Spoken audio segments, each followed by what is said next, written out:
महाकालेश्वराय महाकालेश्वराय हर हर भोले नमः शिवाय। हर हर भोले नमः शिवाय।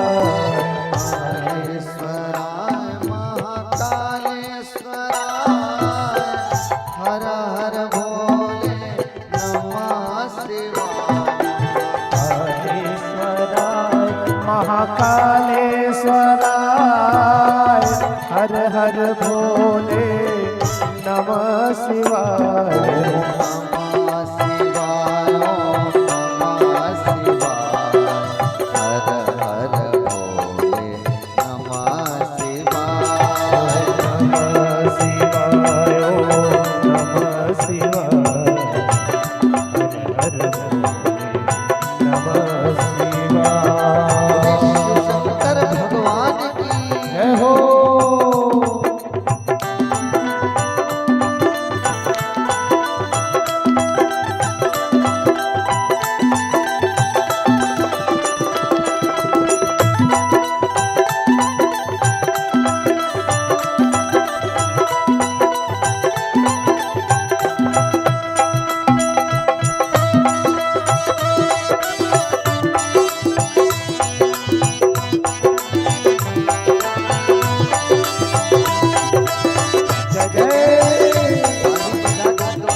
हर हर भोले नमः शिवाय। जटाधराय शिव जटाधराय हर हर भोले नमः शिवाय। जटाधराय शिव जटाधराय हर हर भोले नमः शिवाय। जटाधराय शिव जटाधराय हर हर भोले नमः शिवाय। नमः शिवाय नमः शिवाय हर हर भोले नमः शिवाय। नमः शिवाय नमः शिवाय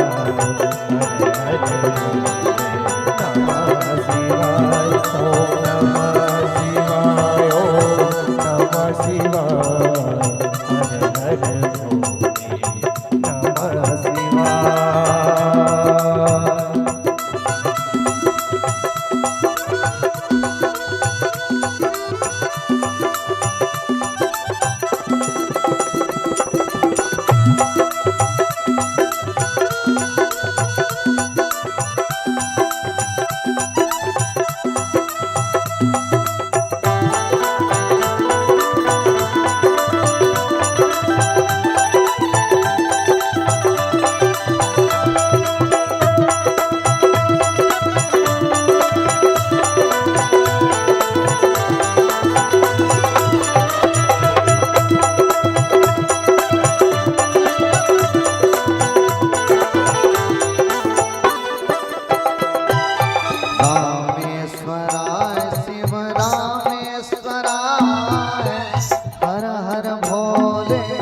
नमः शिवाय। रामेश्वराय शिव रामेश्वराय हर हर भोले नमः शिवाय।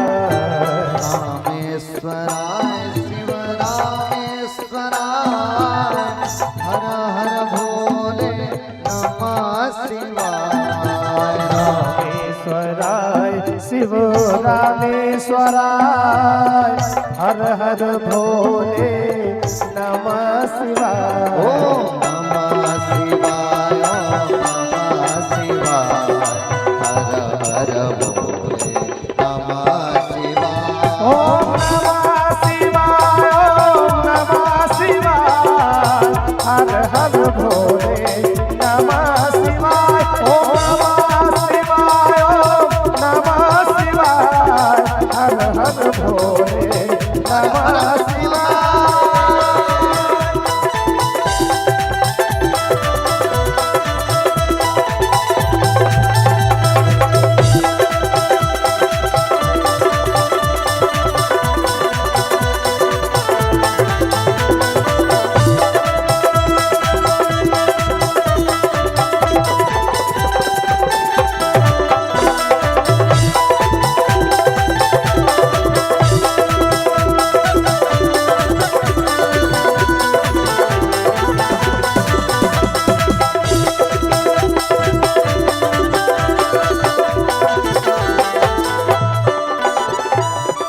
रुद्रेश्वराय शिव रुद्रेश्वराय हर हर भोले नमः शिवाय। रुद्रेश्वराय शिव रुद्रेश्वराय हर हर भोले नमः शिवाय। रुद्रेश्वराय शिव रुद्रेश्वराय हर हर भोले नमः शिवाय। रुद्रेश्वराय शिव रुद्रेश्वराय हर हर भोले नमः शिवाय। ओम नमः शिवाय ओम नमः शिवाय हर हर भोले नमः शिवाय। ओम नमः शिवाय ओम नमः शिवाय हर हर भोले नमः शिवाय। ओम नमः शिवाय ओम नमः शिवाय हर हर भोले नमः शिवाय। उठा के हाथ तालियों के साथ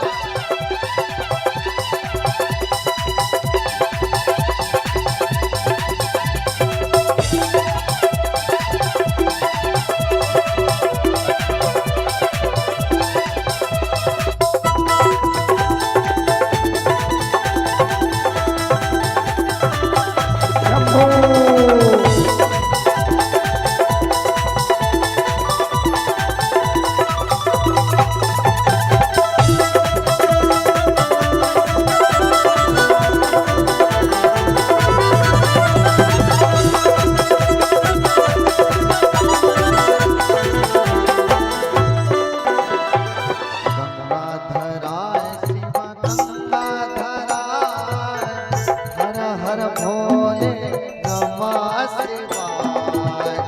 गंगाधराय शिव गंगाधराय हर हर भोले नमः शिवाय। गंगाधराय शिव गंगाधराय हर हर भोले नमः शिवाय। गंगाधराय शिव गंगाधराय हर हर भोले नमः शिवाय। नमः शिवाय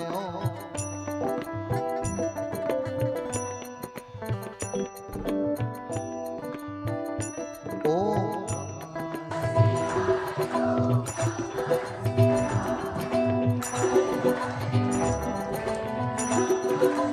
ऐसे अगर मना है कर लो, अगर मना है के स्वामी को एक मुख से सकर भगवान का साथ लगाओ। जिस का मेरे महादेव का नाम लगाएगा, मेरे महादेव उसके ऊपर कभी भी अंधेर होने नहीं देंगे। सभी एक साथ, पहला हाथ ऊपर, दूसरा हाथ ऊपर। अब मीठे मीठे ताली के साथ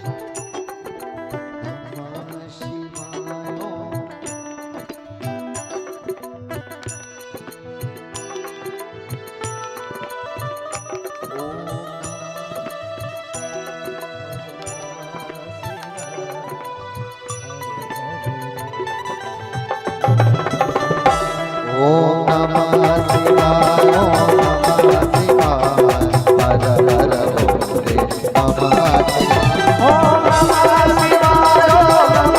शिवाय, हर हर भोले नमः शिवाय। ओम नमः शिवाय, ओम नमः शिवाय, हर हर भोले नमः शिवाय। ओम नमः शिवाय, ओम नमः शिवाय, हर हर भोले नमः शिवाय। ओम नमः शिवाय, ओम नमः शिवाय, हर हर भोले नमः शिवाय। ओम नमः शिवाय, ओम नमः शिवाय, हर हर भोले नमः शिवाय। ओम नमः शिवाय, ओम नमः शिवाय, हर हर भोले नमः शिवाय। ओम नमः शिवाय, ओम नमः शिवाय, हर हर भोले नमः शिवाय। ओम नमः शिवाय, ओम नमः शिवाय, हर हर भोले नमः शिवाय। ओम नमः शिवाय, ओम नमः शिवाय, हर हर भोले नमः शिवाय। ओम नमः शिवाय, ओम नमः शिवाय, हर हर भोले नमः शिवाय। ओम नमः शिवाय, ओम नमः शिवाय, हर हर भोले नमः शिवाय। नमः पार्वती पतये। शंभो बोलिए शिव शंकर भगवान की। जय हो। भगवान शिव शंकर की असीम कृपा आप और हम सब पर बरस रही है। जो इस पावन सी कथा अशोक सुंदरी शिव महापुराण की पावन कथा के एक अभिन्न हिस्सा आप और हम सब, चाहे प्रत्यक्ष हो चाहे परोक्ष रूप से हो, किसी न किसी रूप में आप और हम सब भी इस कथा के भागी बनकर के पुण्य लाभ के भागी बन। निश्चित रूप से आपने अपना बहुमूल्य समय जो भगवान शिव शंकर की इस कथा को दिया है ना, निश्चित रूप से इसका कई हजार गुना करके मेरे महादेव आप सबको लौटाएंगे।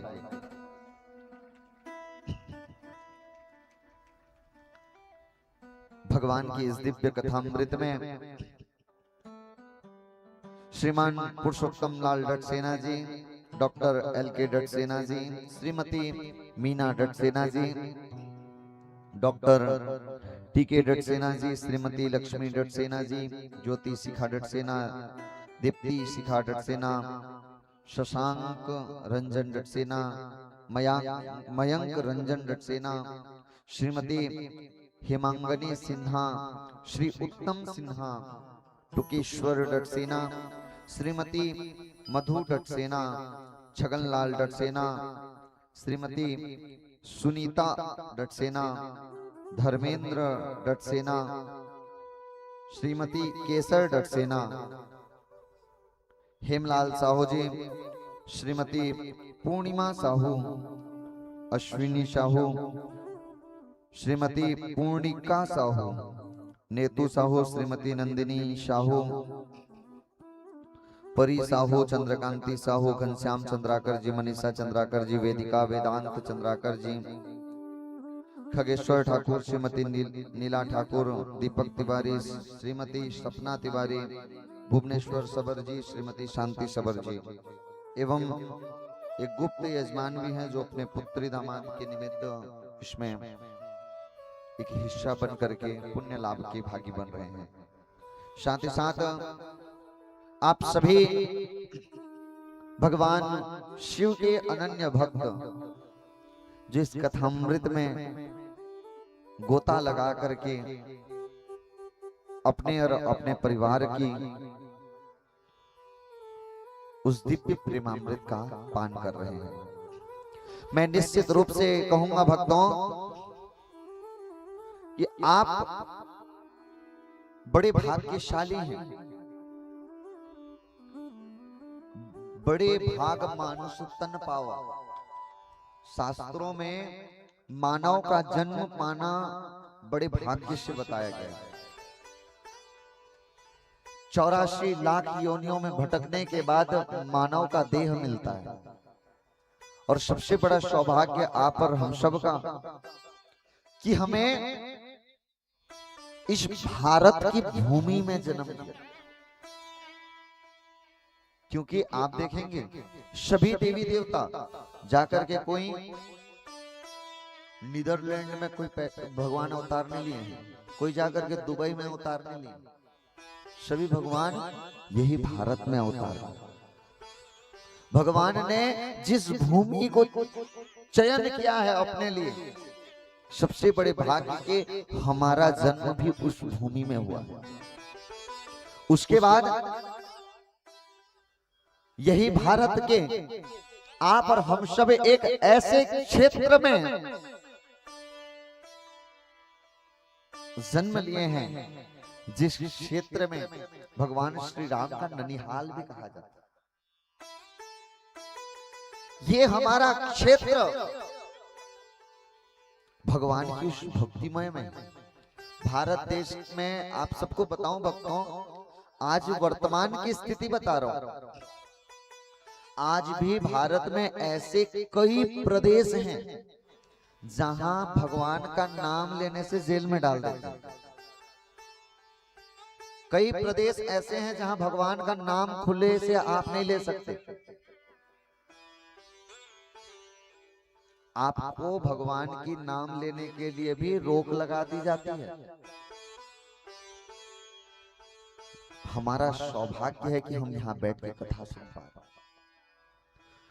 इसके पश्चात हम सबको यहां तो दिया, एक ऐसे परिवार में जन्म दिया जो भगवान के प्रेमी हैं।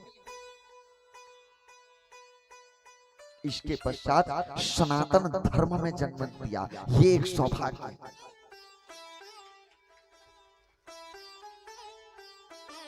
मैं किसी की निंदा नहीं करूंगा, लेकिन आप सबको अवगत भी कराऊं। आपको इस सनातन संस्कृति में जो सीख मिलेगी, कहीं पे भी जाएंगे तो वो सीख नहीं मिलेगी। एकमात्र मेरा सनातन धर्म है जो वसुदेव कुटुंबकम की बात करता है, सर्वे भवन्तु सुखिनः की बात करता है।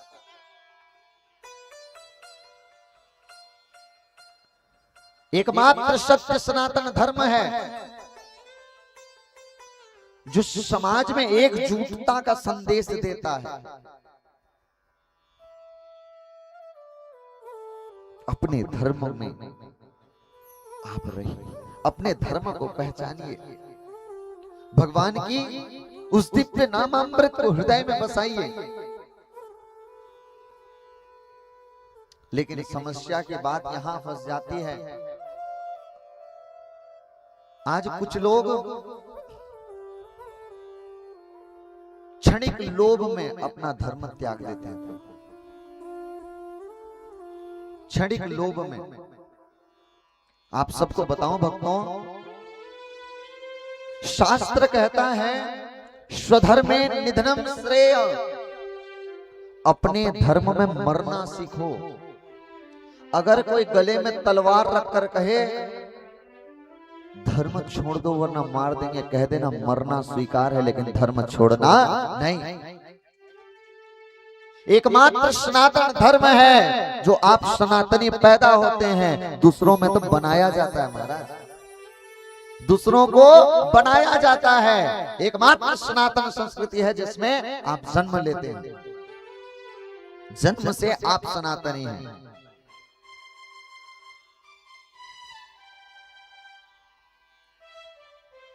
सर पर लानत वाली छत से खुला ठिकाना अच्छा है, और दूसरे मजहबों में जाने से मर जाना अच्छा है महाराज। अपने धर्म में जीना सीखो, अपने धर्म में मरना सीखो।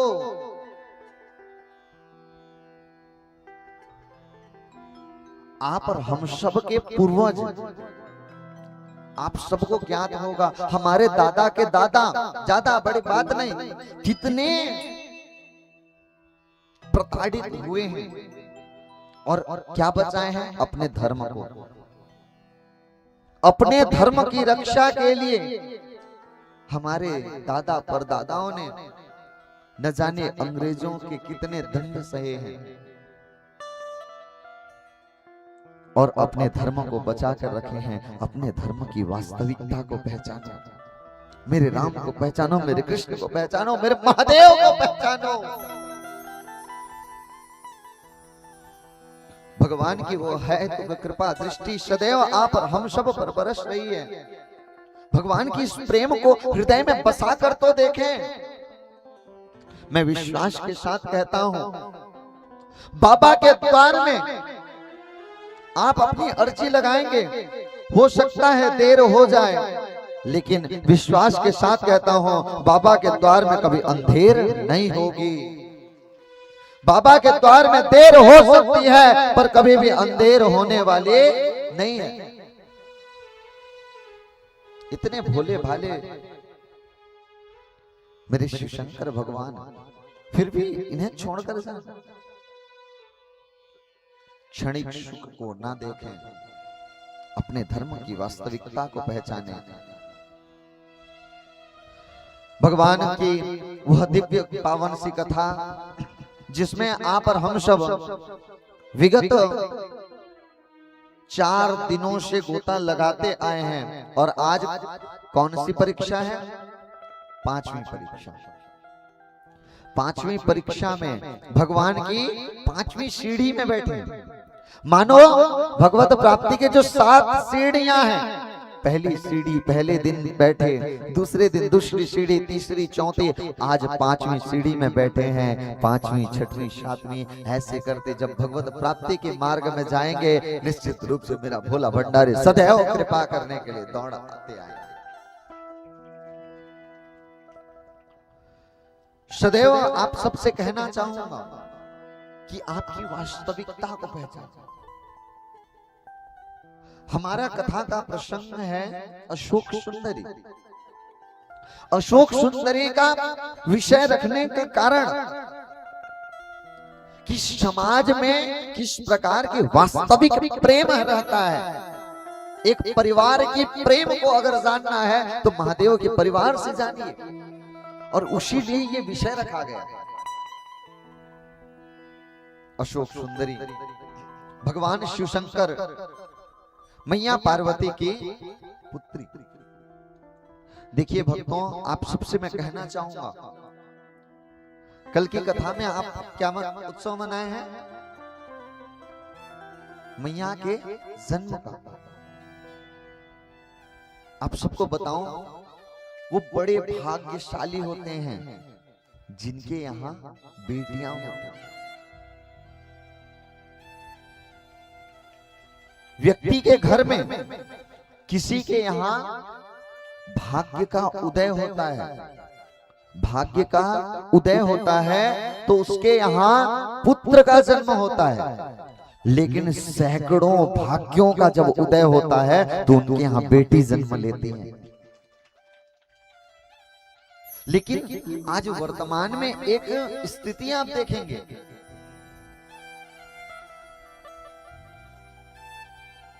लोग बेटियों और बेटे में भेद करते हैं ना। और आज मॉडर्न कल्चर में बेटियां कहती भी है ना कि हमें बराबरी का दर्जा मिलना चाहिए। कौन कौन इस बात से सहमत है? नहीं भक्तों, आप गलत हैं। क्यों? बेटियां सदैव बेटों से बड़ी हैं। आप बराबरी में आकर छोटे क्यों बनना चाहते हैं? आप छोटे क्यों बनना चाहते, बराबर में क्यों आना चाहते हैं? ये सनातन संस्कृति है। आज भी इस सनातन संस्कृति में जब भगवान राम का नाम लिया जाता है तो पहले मां सीता का नाम लेते हैं।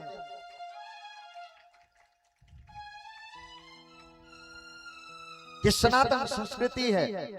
सनातन संस्कृति में बेटियों का वो स्थान है जिसकी तुलना आप सामान्य नहीं कर सकते। लेकिन एक समस्या आपको बताऊं, आज किसी के एक ग्राम है, एक उदाहरण से आप सबको समझाऊं, किसी के घर में अगर बेटा जन्म लिया, बेटा जैसे ही जन्म लिया तो ढोल बजाए गए, मिठाइयां बांटी गई, लोग कहते हैं भाग्य खुल गया है इसका। वहीं एक ग्राम था, उस ग्राम में एक व्यक्ति था, उसके यहाँ एक बेटा हुआ। जैसे ही बेटा का जन्म हुआ पूरा गांव जश्न में मनाने लगा, पूरा गांव जश्न मनाने लगा। विचार करने लगे अब वंश चलाने वाला आ गया है। उसके यहाँ बेटा जन्म लिया तो विचार करने लगे ये बेटा हमारा वंश चलाएगा। क्या अकेले बेटा वंश चला लेगा? क्या बेटा वंश चला लेगा? पूरे गांव में ये बेटा वंश चला लेगा। अगर बेटियां ही नहीं हुई तो क्या आपका वंश बढ़ेगा? कहां से? लेकिन वही किसी दूसरे ग्राम में एक बेटी का जैसे जन्म लेता है, मां तो प्रसन्न हो ही रही है, घर वाले कहने लगे बेटी हो गई है, अब कैसे करें, बेटी हो गई है, इसको पालेंगे, इसको विदा करना पड़ेगा।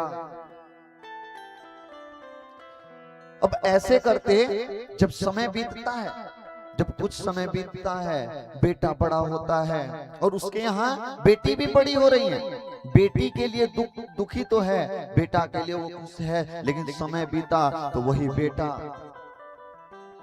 नशा करने लगा, जुआ खेलने लगा और दुर्व्यचार करने लगा। लेकिन बेटी वो परिवार का आज पिता और माता का सम्मान के साथ जीवन यापन करने लगी। अब पिता के बेटे का पिता आज परेशान है, मेरा बेटा कहाँ गया, कहाँ गया, कहाँ गया। अब विधाता को कोसता कि उसकी बेटी ही भली है। आप सबको और एक विषय बताऊं भक्तों, जब हमारे जीवन में समस्या आता है ना, जीवन में जब समस्या आता है, घर में एक व्यक्ति के 2 बेटे हैं, 2 बेटियां हैं। बेटे सदैव साथ हैं, बेटियां ब्याह करके चली गई हैं।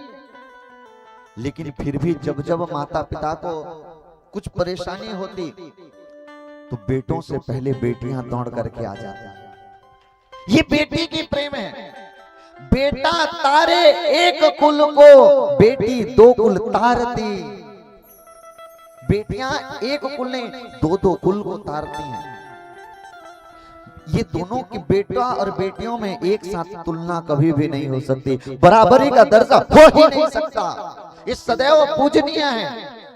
ये सनातन संस्कृति में कन्याओं में हम छोटी सी बच्ची जैसे जन्म लेती है, हम उनमें मां का रूप देखते हैं। ये सनातन संस्कृति की महिमा है भक्तों। एक जन्म का नहीं, ये बार बार जन्मों के जब पुण्यों का उदय होता है ना, तब बेटी की प्राप्ति होती है। हर बेटी के जीवन में एक पिता तो होता है, हर बेटी के जीवन में पिता होता है, लेकिन हर पिता का वो सौभाग्य नहीं होता कि एक बेटी पाले। हर किसी की क्षमता नहीं कि बेटी को जन्म दे दे। बेटी को जन्म देना कोई साधारण नहीं है, साधारण व्यक्ति नहीं है। विचार कीजिए कैसे होगा एक पिता का हृदय। हम किसी व्यक्ति को अगर हमारे पास रखी हुई 10 रुपए की कलम किसी को दे देते हैं ना, तो उसको मांगने की हम अपेक्षा रखते हैं। 10 रुपए की पेन भी अगर हमारे पास है, कोई मांग कर ले ले और ना दे तो हमारी उसमें पीड़ा प्राण निकल जाते हैं, मेरे पेन नहीं दिया। जरा विचार कीजिए वो पिता का हृदय कितना बड़ा होगा जो अपने हृदय से के टुकड़ा को आज दान कर देती है।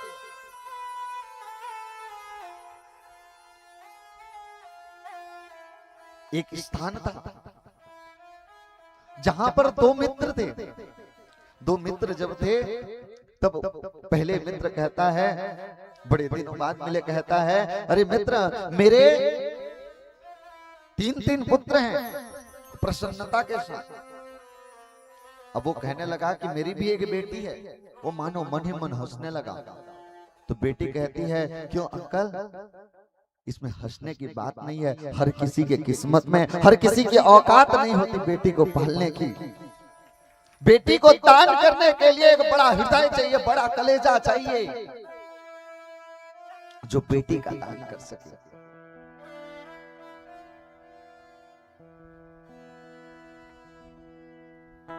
भक्तों, आज समाज में बेटियों का वो सम्मान है। हमारी बेटियां, हमारी बहनें आज किसी पुरुष से कम नहीं है। आवश्यकता पड़ा है तो वही मां को जन्म देती हैं और उसे छोटे से बड़े कर लेती हैं। और वहीं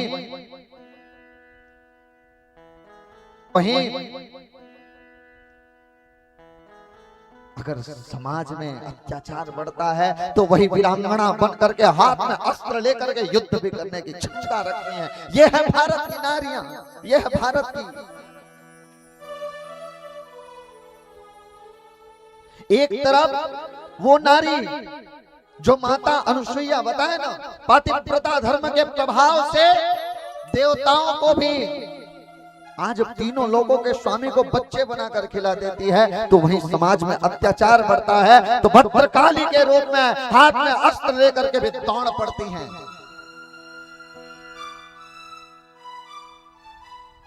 ये हमारे देश की बेटियां हैं। भक्तों, धन्य है वो पिता जो हृदय के टुकड़े को दान कर सकता है। सब आज अन्नदान, रक्तदान, जीवन दान, हर एक दान समाज में है, लेकिन हर एक दान से बड़ा आपको मिलेगा एक कन्यादान। कन्यादान से बढ़कर कोई दान नहीं होता। जरा विचार कीजिए, एक बेटी का जीवन जन्म किसी के घर में लेती है, पढ़ती है, लिखती है, और जैसे ही अपनी युवावस्था में आती, अपना घर छोड़ती, अपना परिवार छोड़ती, अपना नाम छोड़ती, अपना गोत्र छोड़ती, अपना सरनेम तक छोड़ देती और जाकर के किसी दूसरे के यहाँ वो अपने आप को ऐसे ढाल लेती और उस परिवार को भी नेतृत्व करने की क्षमता रखती।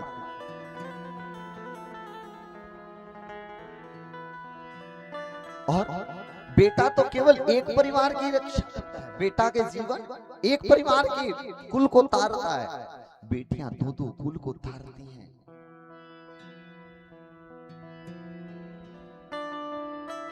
ऐसे ही शिव शंकर भगवान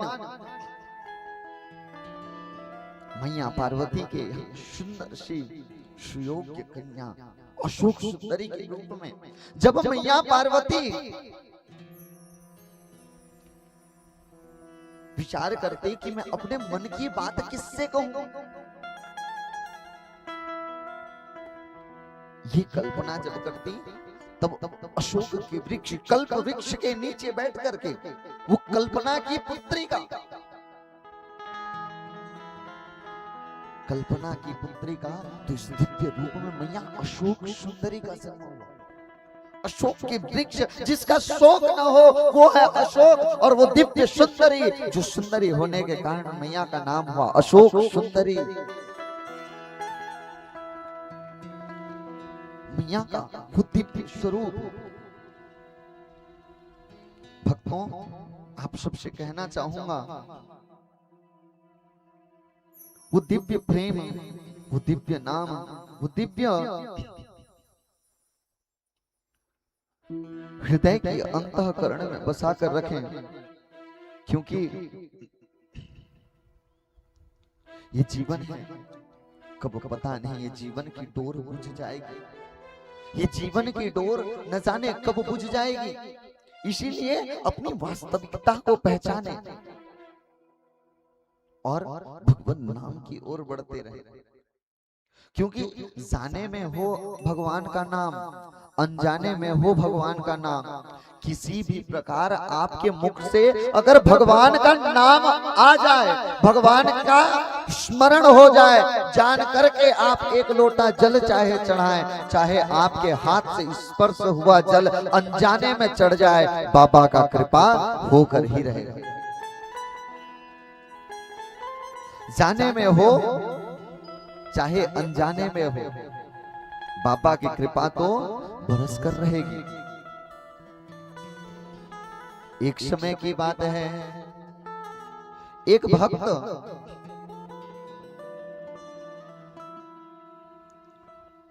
भगवान शिव शंकर के उस दिव्य प्रेम को गाता, रोज प्रतिदिन भगवान नाम का जाप करता, लेकिन जीवन में ऐसी परिस्थिति आई कि वो भगवत नाम से विमुख होकर के अन्य प्रेरणाओं में आ गया। जब उसके कर्म बिगड़ने लगे, लेकिन पूर्व स्मरण जरूर था भक्ति का, लेकिन जब धनार्जन का माध्यम जब गलत हो जाता है तो हमारी चित्त बिगड़ जाती है, क्योंकि कहा गया है जैसे खाओगे अन्न वैसे रहेगा मन। हर स्थान का भोजन भी नहीं करना चाहिए। आप विचार कीजिए, जब से ये कथा चल रही है, कौन कौन यहाँ प्रसाद पाते हैं? जब आप यहाँ का भोग प्रसाद खाते हैं, उस दिन विचार कीजिए आपकी मन की स्थिति, आपका विचार कैसे रहता है। और वही किसी दिन आप रेस्टोरेंट से ढाबा से खा के आते हैं, उस दिन कैसे रहता है? आपको बिल्कुल परिवर्तन उसमें नजर आएगा। जिस दिन माताएं भोजन बनाती हैं, विचार करना, भोजन बनाते समय जिस दिन लड़ते झगड़ते भोजन बनाएंगी, गुस्से में रहकर जिस दिन भोजन बनाएंगे, और वो भोजन जब पाएंगे ना, वो भोजन के अंश जब तक पेट में रहता तब तक मन में वो गुस्सा भरा रहेगा। इसीलिए अपने आहार को पवित्र रखें। आपका आहार जब पवित्र रहेगा, शास्त्रों में बताया गया ना कि हर जगह का नहीं खाना चाहिए, इसके पीछे यही कारण है कि आपका आहार पवित्र रहेगा। लेकिन जब दूषित के कारण आहार बिगड़ने लगा, उनके कर्म बिगड़ गए, और कर्म जब बिगड़े, अब वो चोरी इत्यादि कर्म करने लगे। जब चोरी इत्यादि कर्म करने लगे,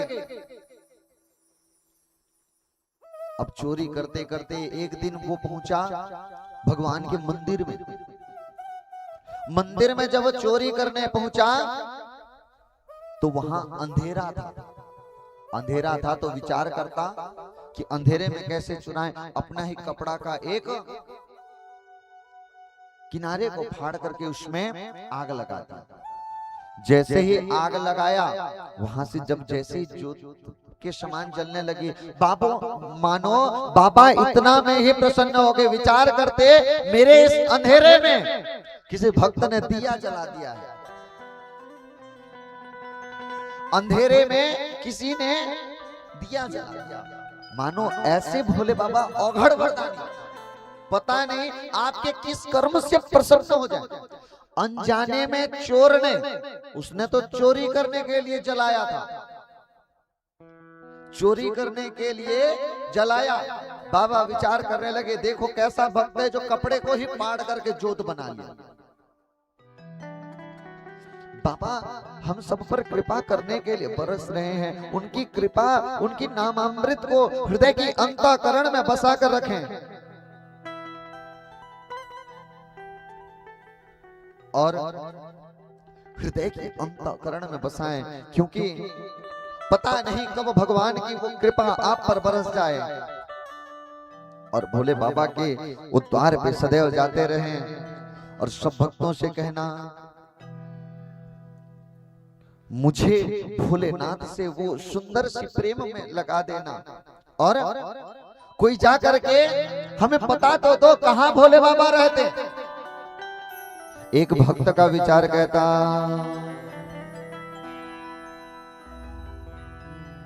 मुझे भोले से कोई मिला दो, और भोलेनाथ का, मुझे भोलेनाथ से कोई मिला दो और भोलेनाथ के यहाँ जाने का मुझे कोई तो पता दो।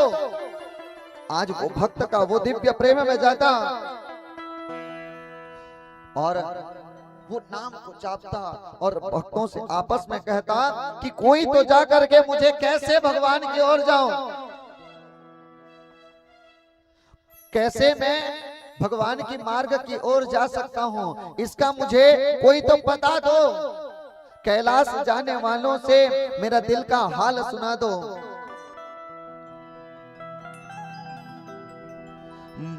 और भोले बाबा के नाम को गवा देना,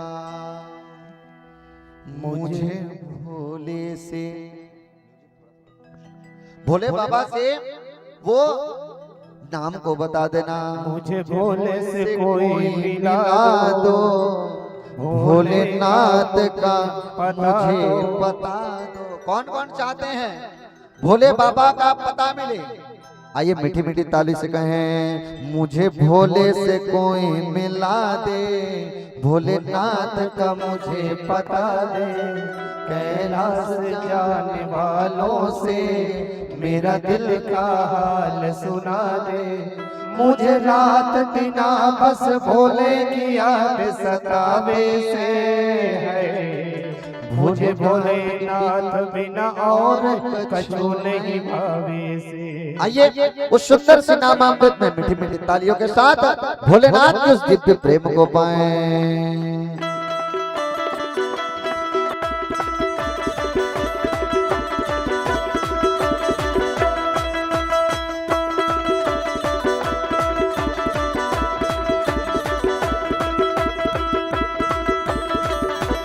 ताली बजाते दोनों हाथ लगे।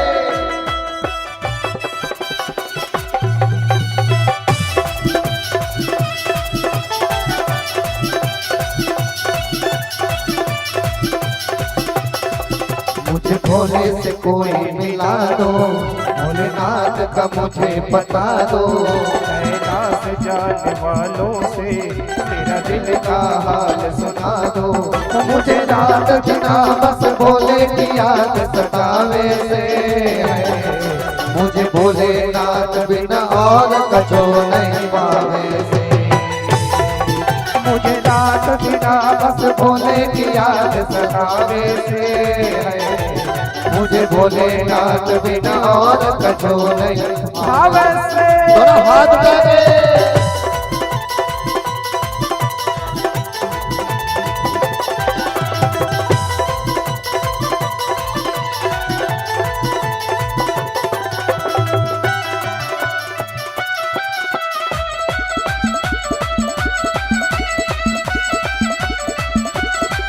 हर हर महादेव।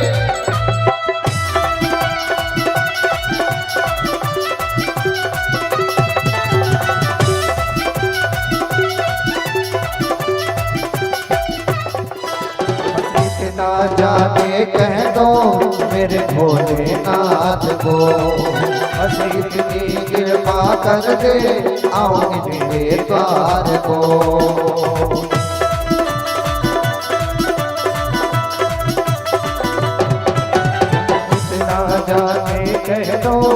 मेरे भोलेनाथ को। बस इतनी कृपा कर दे आओ इनके धाम को। मेरी जिंदगी में आके भोलेनाथ का राह दिखाया, अमृत का पान कराकर हृदय से अपना लगाया। मुझे रात बिना बस भोले की याद सतावे से है, मुझे भोलेनाथ बिना और कछु नहीं पावे से। मुझे रात बिना बस भोले की याद सतावे से है, मुझे भोलेनाथ बिना और कछु नहीं भावे से।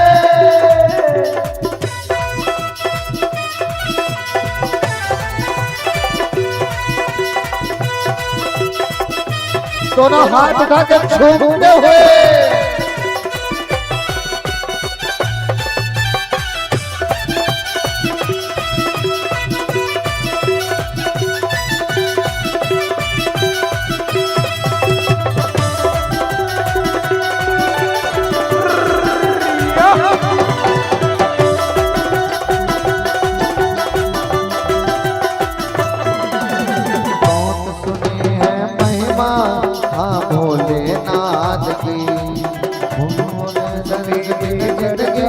कुछ भी ना काम की।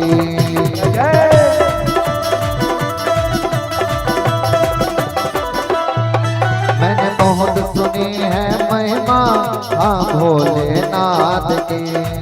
मेरे भोले दर्द बिन जिंदगी कुछ भी ना काम की। क्या करूं इतना बता दे, तेरे चरणों का सेवक बना दे।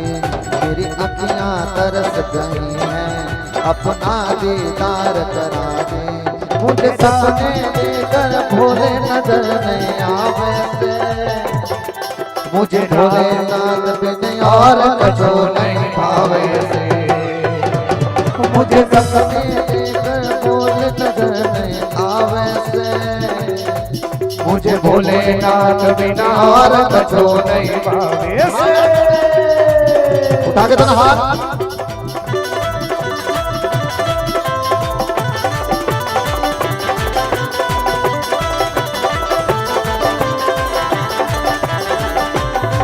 हर हर महादेव। दोनों हाथ ताली बजा के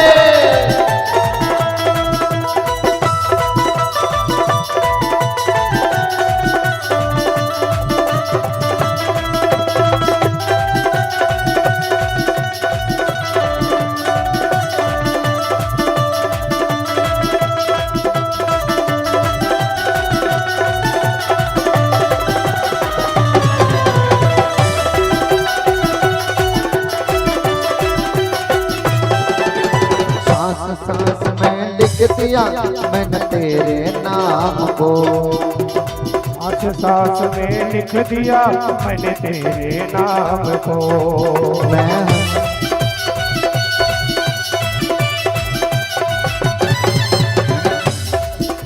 सांस सांस में लिख दिया मैंने तेरे नाम को। मैं हर रोज दौड़त जाऊं बोले तेरे धाम को। भोलेनाथ ने संभाला, भोलेनाथ ने संभाला नहीं तो कोई रास्ता नहीं है। मुझे रात दिन बस भोले की याद सतावे से, मुझे भोलेनाथ बिन और कुछ नहीं। मुझे रात दिन बस भोले की याद सतावे से है, मुझे भोलेनाथ बिन और कुछ नहीं भावे से।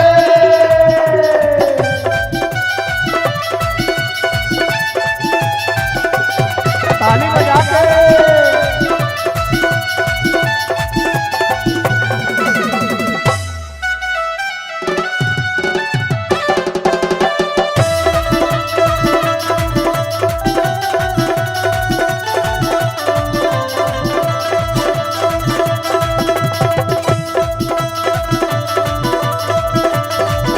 हाथ उठा के हर हर महादेव।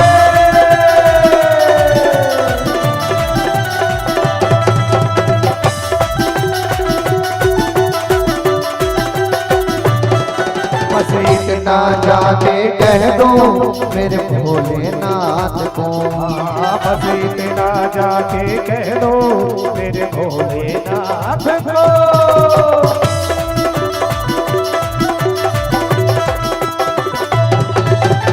इतना जाके कह दो मेरे भोलेनाथ को। बस इतनी कृपा कर दे उनके धाम को। मेरी जिंदगी में आके भोलेनाथ का राह दिखाया। अमृत का पान कराकर हृदय से अपने लगाया। मुझे रात बिना बस भोले की याद सताए से। किस किस को याद आते हैं भोलेनाथ की?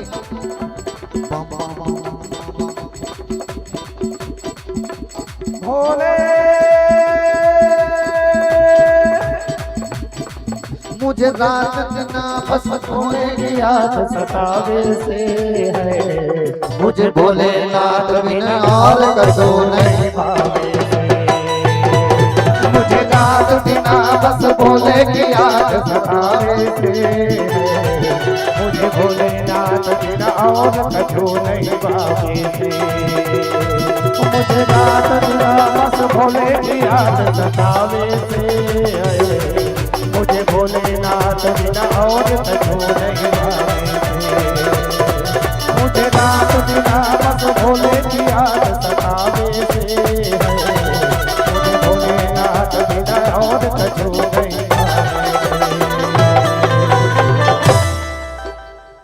बोले शंकर भगवान के नमः पार्वती पते।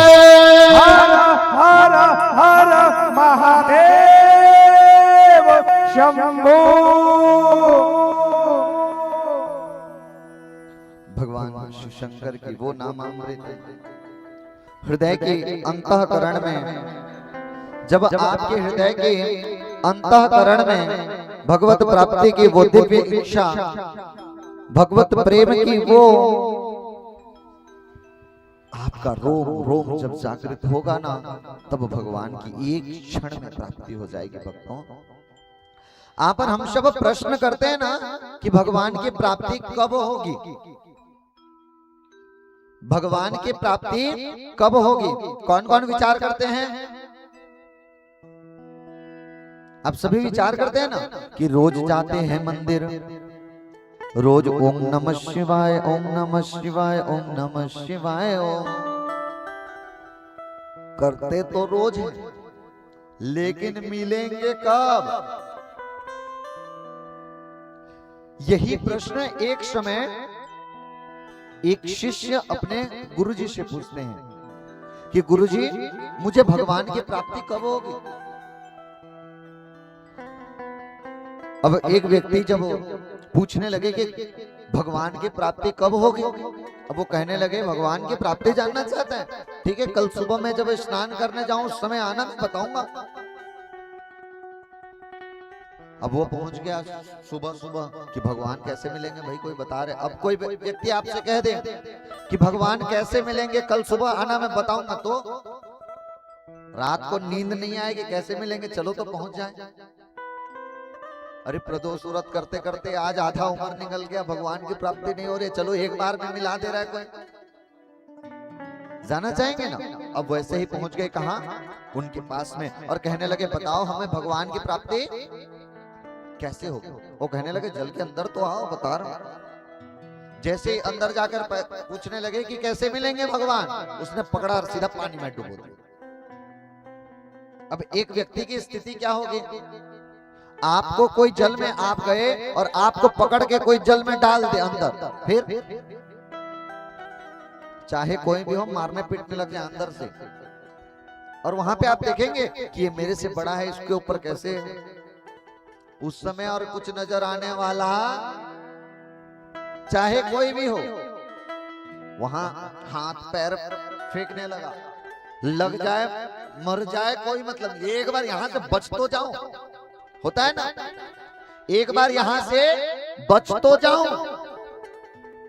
आज बच करके निकला और पूछने लगा कि मैंने भगवान को पाने का मार्ग पूछा, तुम तो मुझे मारने लग गए। ये कैसा भगवान के प्राप्त। आज वो कहने लगे मैं यही तो बताना चाहता हूँ, यहीं से भगवान मिलेंगे। तो कहने मिलेंगे कब, अभी तो मैं मर गया होता और 1 मिनट अंदर रहता तो मैं मर जाता, तो भगवान को कहां पाऊंगा। वो शिक्षा ये देना चाहते हैं कैसे कि वो शिक्षा यह देना चाहते हैं कि जिस प्रकार पानी में डूबते समय हमारा ध्यान कहां था, याद आ रहा था कि खेत में हमने तो पानी चलाया कि नहीं चलाया, कल क्या कलर का पहनना है, रात को खाना में क्या बनाना है, सहेली के यहाँ घूमने जाना है, कुछ याद आया रहा। जब आप डूबते रहेंगे तो याद आएगा क्या? कौन कौन उस समय भी याद करोगे? उस समय याद नहीं आएगा। ठीक इसी प्रकार यही चीज तो सिखाना चाहते हैं कथा से। भगवान की प्राप्ति के लिए जब जाते हैं, बैठे हैं मंदिर में जल चढ़ा रहे, लेकिन ध्यान कहाँ है? कल कितना समय पहुंचना है, महाराज तो 2:30 बजे ठीक पहुंच के कथा चालू कर देते हैं, हमारा इंतजार करते नहीं। मन में अनेक प्रकार के माया में घूम रहे हैं, तो भगवान कहां से मिलेंगे?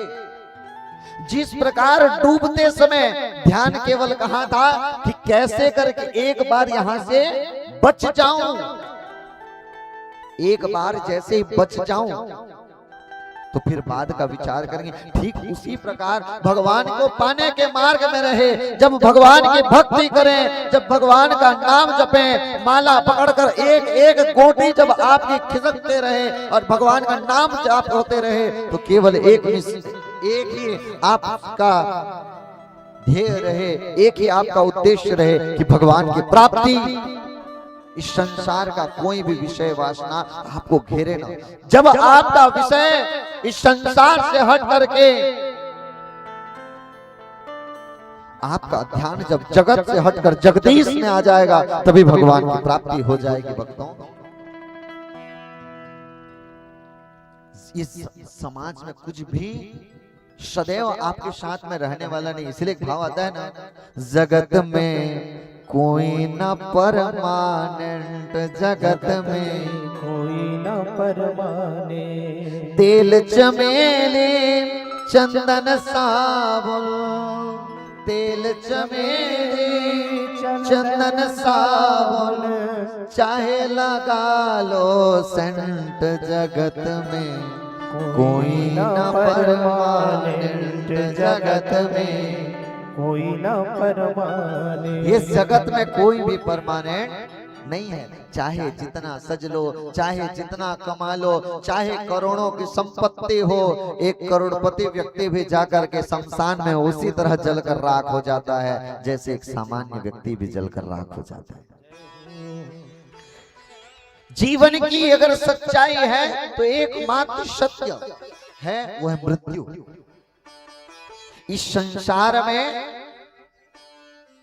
केवल और केवल कठपुतली के समान आप और हम सब नाच रहे हैं। भगवान की उस सुंदर सी लीला करने के लिए आप और हम सबको भेजे हैं। अब इसमें आप कितना अच्छा अभिनय कर लेते हैं, ये आप पर निर्भर करता है। देखिए भक्तों, सदैव भगवान नाम की कथा में इसीलिए जुड़ने कहते हैं। आप किसी डॉक्टर के पास जाएंगे, हो सकता है डॉक्टर भेद कर दे, लेकिन आपने दवाई खाई है तो दवाई भेद करेगा क्या? हो सकता है डॉक्टर अगर आपका इलाज करना ना हो तो वो कह दे कि मैं अभी बाहर जा रहा हूं, कह सकता है ना, मैं अभी बाहर हूं, लेकिन आपने बुखार आपको पकड़ रखा है और बुखार की एक गोली खा रखे हैं, तो बुखार की गोलियां कहेगी क्या मैं इसके ऊपर काम नहीं आऊंगा? नहीं, डॉक्टर भेद कर सकता है लेकिन दवाइयां भेद नहीं कर सकती। ठीक इसी प्रकार आप और हम सब इंसान भेद कर सकते हैं, भगवान भेद करने वाले नहीं हैं। भगवान के द्वार में बैठा हुआ हर एक व्यक्ति को भगवान उसी नजर से देखते हैं। भगवान की नजर में न कोई छोटा है न कोई बड़ा है। भगवान की नजर में धन से बड़ा नहीं होता व्यक्ति, संपदा से बड़ा नहीं होता। भगवान की नजर में आपकी भक्ति कितनी बड़ी है, इसी से आप बड़े और छोटे होते हैं। लेकिन आज वर्तमान के समय के आप सबको एक बताऊं भक्तों, आज का समय ऐसा परिवर्तन होते जा रहा है। आज मॉडर्न कल्चर ने व्यक्ति को इतना ग्रसित कर रखा है। आज व्यक्ति अपना जीवन को नष्ट कर रहे हैं। कैसे? भगवान ने जीवन दिया है नाम जपने के लिए। अरे 84 लाख भटक कर आए हो, जप लो। लेकिन फिर भी लोग आज नशा में अपना जीवन व्यतीत कर देते हैं। आज का युवा नशा में अपना जीवन बर्बाद कर दे रहा है। और न जाने यही नशा ने कितने परिवार को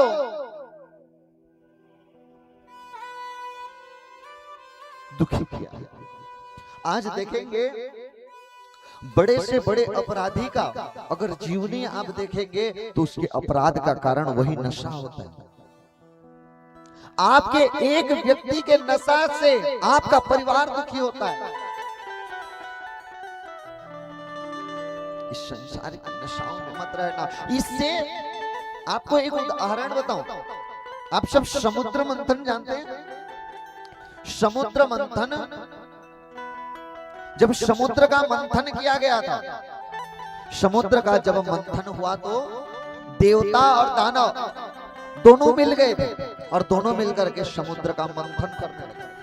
मंथन करते समय वहां से मदिरा भी निकली थी।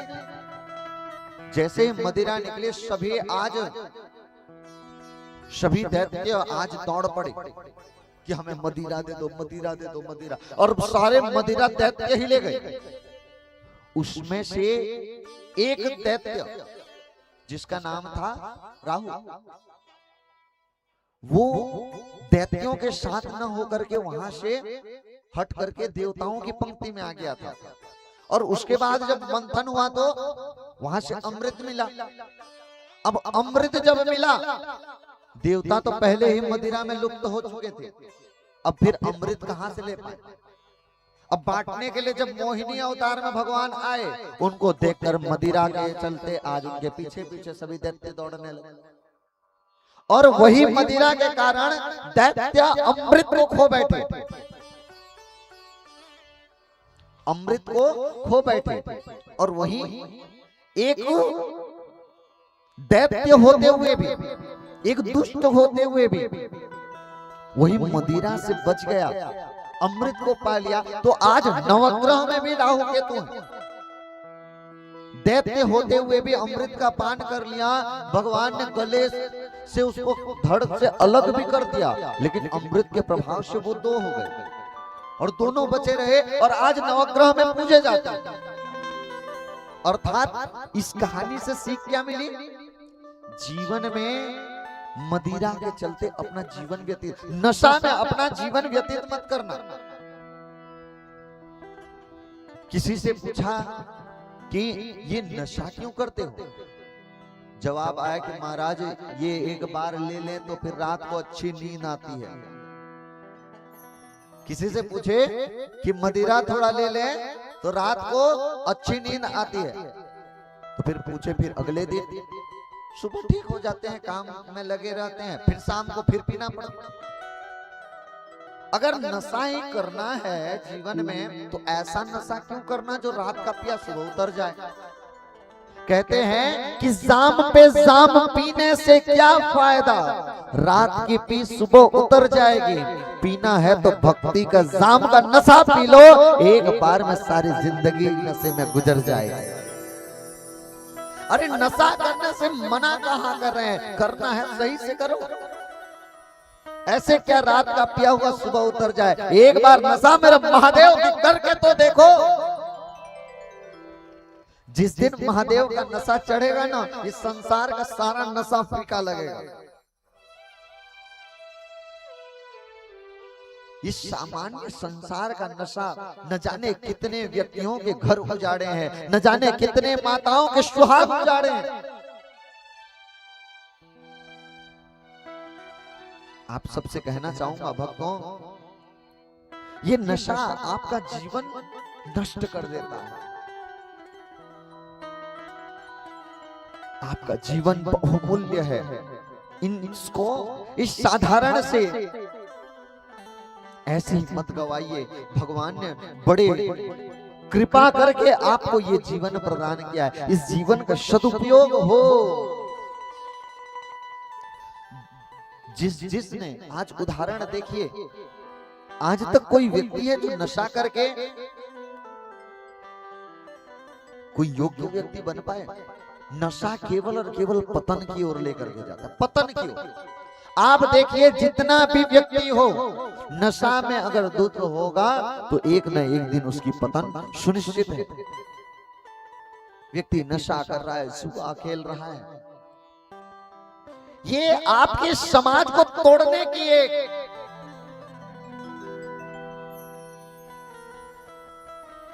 इसीलिए आप सबसे कहूंगा कि इन सब से बचिए और भगवान नाम को जपिए। जितना अधिक आप भगवान के नाम में रहेंगे उतना आप प्रेम से रहेंगे।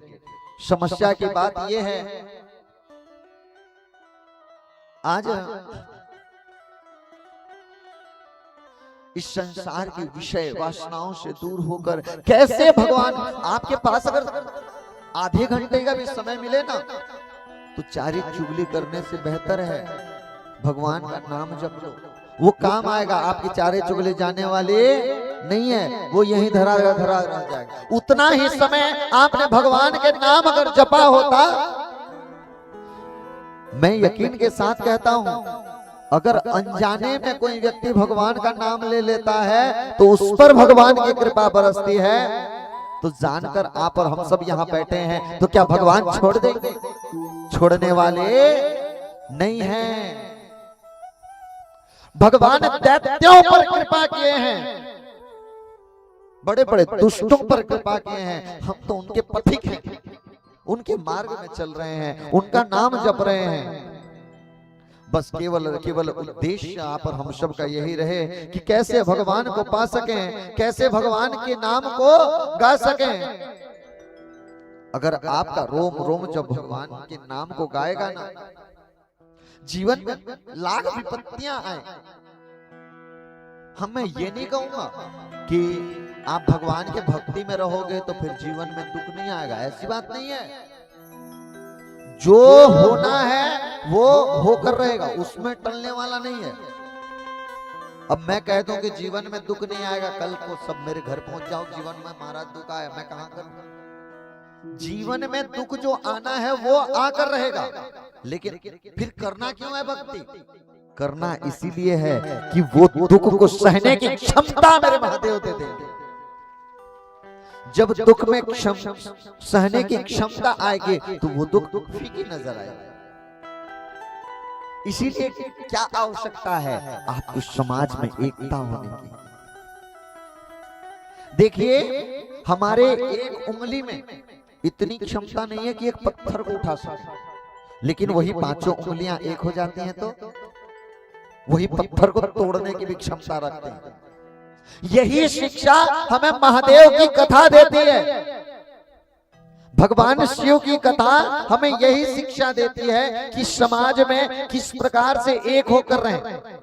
जब आप एक होकर रहते हैं ना, तो भगवान की भक्ति सरल हो जाती है, सहज हो जाती है। आज भगवान की वो इतने सरल हैं, सहज हैं, मानो कैसे भी भगवान को मना लो वो तत्क्षण मान जाते हैं। और लेकिन ये कब होगा? जब आप भक्तों के संग रहेंगे। अब एक ऐसे व्यक्ति के साथ हैं जो रोज मदिरा पान करता है, वो कहां लेके जाएगा? मदिरा की दुकान ही तो लेके जाएगा। एक व्यक्ति के पास पाप है, पाप भरा हुआ है, वो आपको क्या पुण्य दे सकता है? कहां से देगा? जिसके पास जो है वही देगा। आपका संगति कैसे व्यक्ति से हो? भक्तों से हो। आपकी आपका उठना बैठना ऐसे व्यक्ति के साथ हो जो आपको लेकर के मदिरा लेने मेरे महादेव के द्वार पे जाए, ऐसे व्यक्ति से संबंध हो। आपका कितना भी सगा हो, अगर वो भगवत मार्ग से विमुख जाए तो फिर कहते ना भैया हम तेरे साथ नहीं बैठ सकते। जिस प्रकार पारस पत्थर के स्पर्श से लोहा स्वर्ण बन जाता। पारस पत्थर कौन कौन जानते हैं? पारस एक ऐसे पत्थर है जो पत्थर अगर लोहा में स्पर्श हो तो सोना बन जाता है।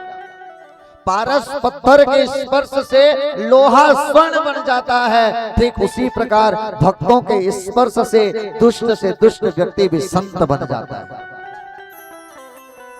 दुष्ट से दुष्ट व्यक्ति भी संत बन जाता है। भक्तों, आगे की कथा में आती है, एक समय की बात है, एक रंभ नाम का एक दैत्य, वो ब्रह्मा जी महाराज की तपस्या करता। ब्रह्मा जी महाराज की तपस्या करता और तपस्या करते करते एक समय इंद्र ने गलती से उसका वध कर। अब वो अगला पुनर्जन्म जब आता है, वो अगले जन्म में वो रक्त बीज बनता है और रक्त बीज बनने के बाद वो फिर से तपस्या करने लगता। तपस्या करता और किसकी? ब्रह्मा जी महाराज। ब्रह्मा जी महाराज की तपस्या घोर करने लगा और जब तपस्या इतना इसका तीव्र हुआ, जब तपस्या में इतनी शक्तियां बढ़ने लगी, जब तपस्या बढ़ने लगी, आज इसके तपस्या से आप सबको और एक बात बताऊं भक्तों, जब भगवान की प्राप्ति के मार्ग में आप बढ़ते हैं और आपकी तपस्या जब तीव्र होती है, जब आपकी तपस्या तीव्र होती है ना, तब फिर ये प्रकृति भी आपको भगवत प्राप्ति में सहयोग करती है। आप कभी देखेंगे कुछ कार्य आप करना चाहते हैं तो कभी कभी ऐसे आभास होता है जो आप विचार कर रहे हैं उससे पहले वो काम हो जाता है। आप सोचते हैं कि मैं आज कुछ में ये काम करूं, मन में प्रेरणा आई है कि आज ऐसा होता, लेकिन संयोग से वो ऐसे ही भगवान पहले से रच के रख देते। जब आप भगवत प्राप्ति की ओर बढ़ते हैं, आपकी भक्ति में शक्ति होती है, तो ये प्रकृति भी आपको भगवत प्राप्ति में सहयोग करती है। ठीक इसी प्रकार जब रक्त बीज का तपस्या तेज हो गया, जब तीव्र तपस्या हुई, तो आज देवता आदि भी गुहार करने जाते, क्योंकि जब कठोर तपस्या होती तो हाहाकार मचने लगता। अब भक्ति में इतने जब हाहाकार मचता, तब देवता भी प्रार्थना करते। अब ब्रह्मा जी महाराज आए। अब जैसे ही आते हैं और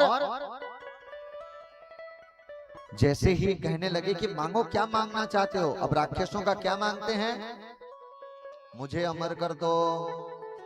केवल हर दैत्य की कथा सुनो, जीवन भर तपस्या करेंगे और जब वरदान मांगने के समय आए तो एक ही, मुझे अमर कर दो। केवल अमरता का वरदान मांगते, अमरता का वरदान मांगने लगे। ब्रह्मा जी महाराज कहने लगे मैं अमरता का वरदान नहीं दे सकता। फिर कहने लगे ठीक है, अमरता का वरदान नहीं देंगे तो आप मुझे ऐसा वरदान दीजिए कि मैं जब युद्ध भूमि में युद्ध करने के लिए जाऊं, अगर किसी का बाण मेरे ऊपर चले तो मेरे देह से जो रक्त की बूंद गिरे, उस रक्त के एक एक बूंद से एक एक रक्त बीज का जन्म। आज वरदान मिला। जैसे ही वरदान मिला, आज रक्त बीज का अत्याचार बढ़ने लगा। किसी के ऊपर भी आक्रमण कर देता, उससे लड़ बैठता, और जिससे लड़ता अगर कोई प्रहार कर दे, रक्त की एक बूंद गिर जाए, एक एक रक्त बीज आ जाए, मानो उसके एक एक रक्त पे एक एक रक्त बीज हो। और ऐसे तपस्वी ऐसे अगर हो तो फिर कौन उनसे लड़ पाए? आज जैसे अत्याचार बढ़ने लगा, अब एक ही एक दिव्य शक्ति बची, एक ही दिव्य शक्ति जो बची, जो इस संसार की रक्षा कर सकती है, वो है जगत जननी परम्बा भगवती। भक्तों, जब जब इस समाज में जब जब शक्ति की आवश्यकता पड़ी है, इस समाज में जब जब विपदा आई है, तब मां ने ही जगत को संभाला है। जब बाबा कृपा करते हैं, बाबा से अब विचार कीजिए, एक पिता का प्रेम जो रहता है, अब उससे आप विचार कीजिए मां का प्रेम कैसे रहता है। पिता एक पुत्र के लिए सर्वस्व न्यौछावर करने को आता है, लेकिन मां का वात्सल्य प्रेम ऐसे रहता है, अगर पुत्र पुत्री में संतान में आए तो संसार से लड़ बैठती है। ऐसे ही समाज में जैसे ही अधर्म बढ़ा, अब रक्त बीज को कोई भी परास्त नहीं कर पाया, एक एक बूंद से एक एक रक्त बीज आए, तब मैया ने अपना रूप धारण किया, वो दिव्य शक्ति का रूप धारण किया, और जगत जननी परम्बा भगवती आज रक्त बीज से जैसे युद्ध होता, एक एक जब बोध गिरता, एक एक बूंद को मैया भद्रकाली स्वरूप में धारण करते, और काली रूप धारण करके एक एक रक्त के बूंद को मैया धारण करते, एक एक रक्त के जब धारण करते और संसार की रक्षा करती। जगत जननी परम्बा भगवती मैया काली इस समाज में आप और हम सब की रक्षा करती, एक एक बूंद रक्त का आज पान करते और समाज के इस धरा की रक्षा करते। आइए जगत जननी परम्बा भगवती मैया काली की उस दिव्य रूप का आप और हम सब दर्शन करें। बोले जगत जननी काली मैया के जय हो।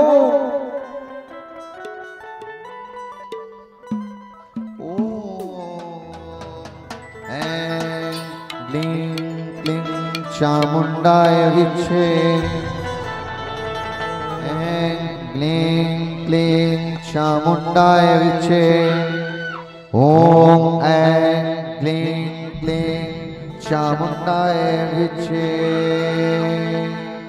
ओ काली काली महाकाली, काली काली अमावस की रात में काली निकली कल भैरव के साथ में। काली काली अमावस की रात में काली निकली कल भैरव के साथ में।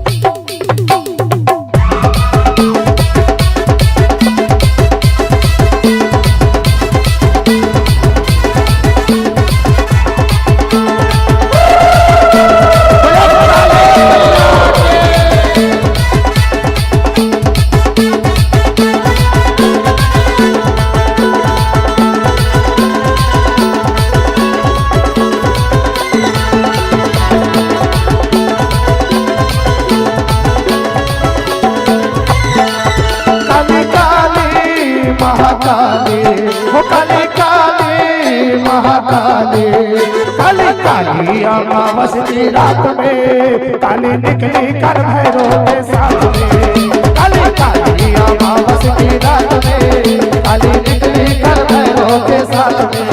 काली काली महाकाली, काली काली महाकाली, काली काली अमावस की रात में काली निकली कर भैरव के साथ में। काली काली अमावस की रात में काली निकली कर भैरव के साथ में।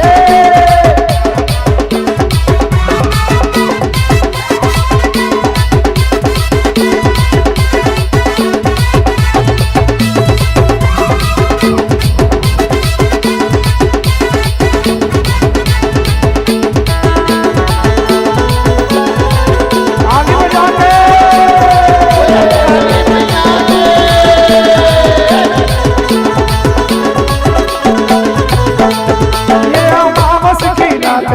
काली, ये अमावस की रात काली काली। घूमने निकली है माता महाकाली, घूमने निकली है माता महाकाली। ये अमावस की रात काली काली, घूमने निकली है माता महाकाली। एक दानव का मुंड लिए हाथ में, काली काली अमावस की रात में। एक दानव का मुंड लिए हाथ में, काली काली अमावस की रात में। वो काली काली महाकाली, वो काली काली महाकाली। काली काली अमावस की रात में, काली निकले कल भैरव के सामने। काली काली अमावस की रात में, काली निकले कल भैरव के सामने। जय जय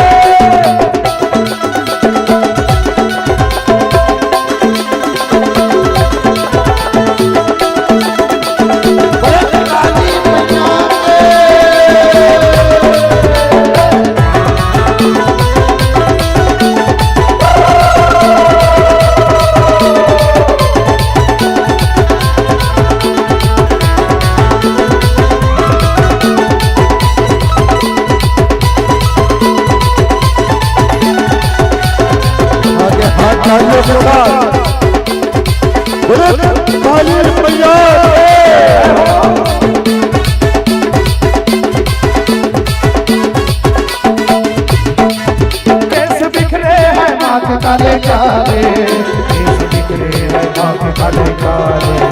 नैना मैया के है लाले लाले, नैना मैया के है लाले लाले। वो केस बिखरे हैं माथे काले काले, नैना मैया के है लाले लाले। काला टुकड़ा भैरव जी के साथ में, काली काली अमावस की रात में। काला टुकड़ा भैरव जी के साथ में, काली काली अमावस की रात में। वो काली काली महाकाली, काली काली महाकाली। काली काली अमावस की रात में, काली निकली कल भैरव के सामने। काली काली अमावस की रात में, काली निकली कल भैरव। ताली बजा के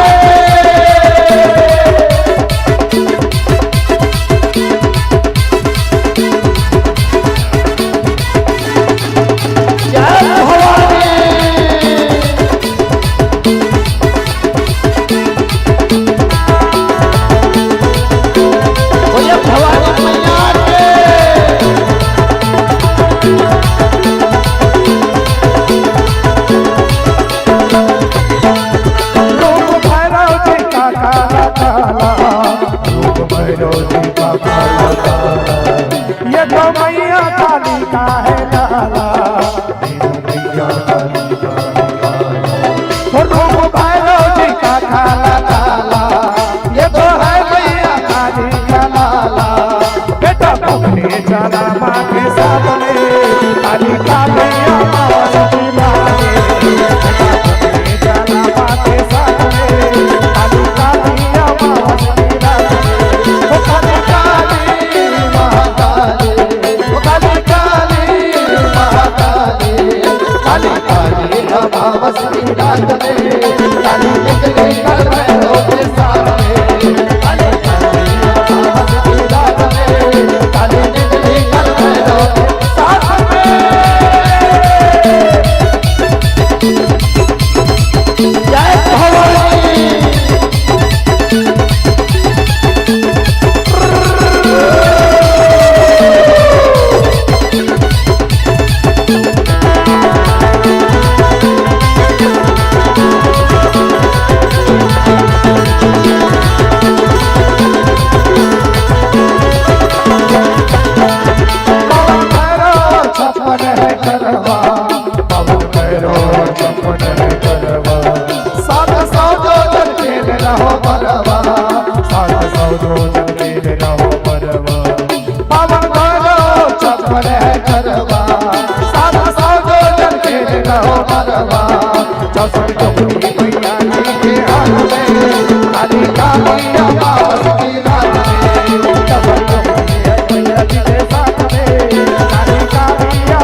काली काली, ये अमावस की रात बड़ी काली, घूमने निकली है माता महाकाली, घूमने निकली है माता महाकाली। ये अमावस की रात काली काली, घूमने निकली है माता महाकाली। एक दानव का मुंड लिए हाथ में, काली काली अमावस की रात में, एक दानव का मुंड लिए हाथ में, काली काली अमावस की रात में। ओ काली काली महाकाली, ओ काली काली महाकाली, काली काली अमावस की रात में, काली निकली कल भैरव के सामने, काली काली अमावस की रात में, काली निकली कल भैरव के सामने, काली काली अमावस की रात में, काली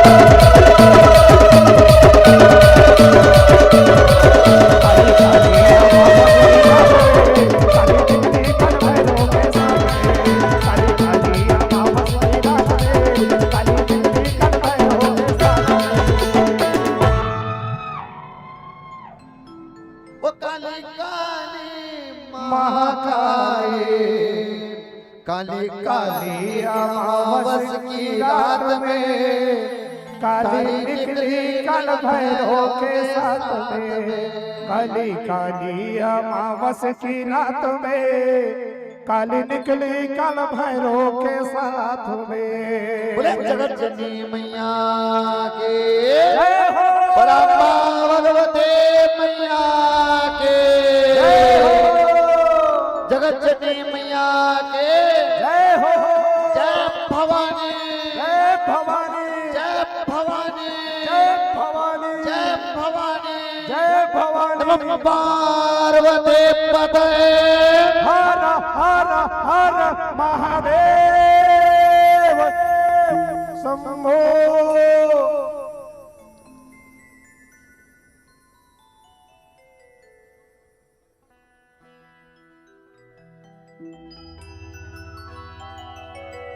जगत जननी परमा भगवती सदैव भक्तों की कृपा करने वाली है, सदैव अपना स्नेह लुटाने वाली है। भक्तों, मैया वो करुणामयी है, भक्तों पर आने वाली एक भी विपदा को देख नहीं सकती। बोलिए जगत जननी दुर्गा मैया के, परमा भगवती मैया के। अब आगे की कथा भक्तों, जगत जननी जो मैया है ना, एक पिता जब देखता है कि पुत्र पर विपदा आए, वो तो दुखों को सह लेता है, लेकिन जो मां होती है ना, संसार से लड़ बैठती है। संसार में हाहाकार बढ़ा, अत्याचार बढ़ा, जब संसार की कोई शक्ति रक्त बीज को नहीं रोक पाए, तब मेरी मां भवानी ने है काली का रूप धारण करके आप और हम सब की रक्षा किए।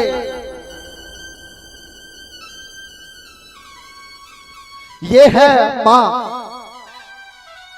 जब सौम्य रूप में रहती है ना,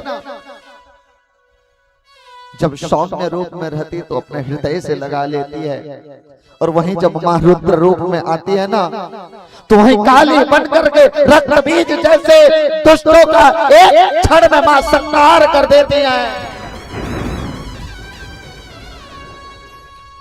और मां की इस दिव्य तेज को शंकर भगवान भी रोक नहीं पाए, समक्ष लेट गए। चलते चलते मैया का पग श्री शंकर भगवान को स्पर्श होता है, मुख से जीभ निकल। ऐसी मां की महिमा है भक्तों। मां की उस प्रेम को अपने हृदय में बसाएं। जगत जननी पराम्बा भगवती काली मैया तो आकर के दुष्टों से बचाती है, उससे पहले आप और हम सब की रक्षा करने के लिए हमारे घर में है वही मां पराम्बा मां के रूप में जन्म ली है। आप सबके जीवन में भी एक मां है, अपनी मां की प्रेम को पहचाने। तेरे जीवन में खुशियां तमाम आएंगे, तेरे जीवन में खुशियां तमाम आएंगे, ले ले मां की दुआएं तेरे काम आएंगे, ले ले मां की दुआएं तेरे काम आएंगे। जीवन में आप याद रखिए, आपका मित्र साथ छोड़ देता है, बंधु साथ छोड़ देता है, भाई साथ छोड़ देता है, हर व्यक्ति आपका साथ छोड़ देता है, लेकिन एकमात्र मां है जो सदैव आपके साथ रहता है। मां के लिए जो भी शब्द कहा जाए कम है। अरे वही मां ने आपको एक छोटे से बड़े किया है, खुद गीले में सो करके आपको सूखे में सुलाती है, वो है मां। जब घर में आप कहीं बाहर से आते हैं, भूख आपको लगती है, लेकिन पहले से पता मां को होता है। जब एक मां के त्याग आप विचार करेंगे कभी, जब घर में आखिरी रोटी बची होती है और मां भोजन भी नहीं की होती, लेकिन बेटा अगर भूखा हो तो आखिरी रोटी को भी बेटे को दे देती है, ये है मां, एकमात्र मां है। और संसार में आपका जो मित्र है ना, वो स्वार्थ से है, आपके जो फ्रेंड सर्कल्स हैं वो कुछ ना कुछ स्वार्थ से हैं। एकमात्र निस्वार्थ प्रेम है तो वो है आपके मां का। इस संसार का कोई आपका मित्र है, सगा है, बंधु है, रिश्ता रखता है तो आपसे कुछ अपेक्षाएं जरूर रख लेता है, लेकिन एकमात्र मां है जो कुछ भी कल्पना नहीं करती। केवल और केवल एक ही विचार कि मेरा पुत्र सुखी हो, मेरा पुत्र प्रसन्न रहे। अपने मां के इस प्रेम को पहचानिए। जब जीवन में विपदा आती है, वही मां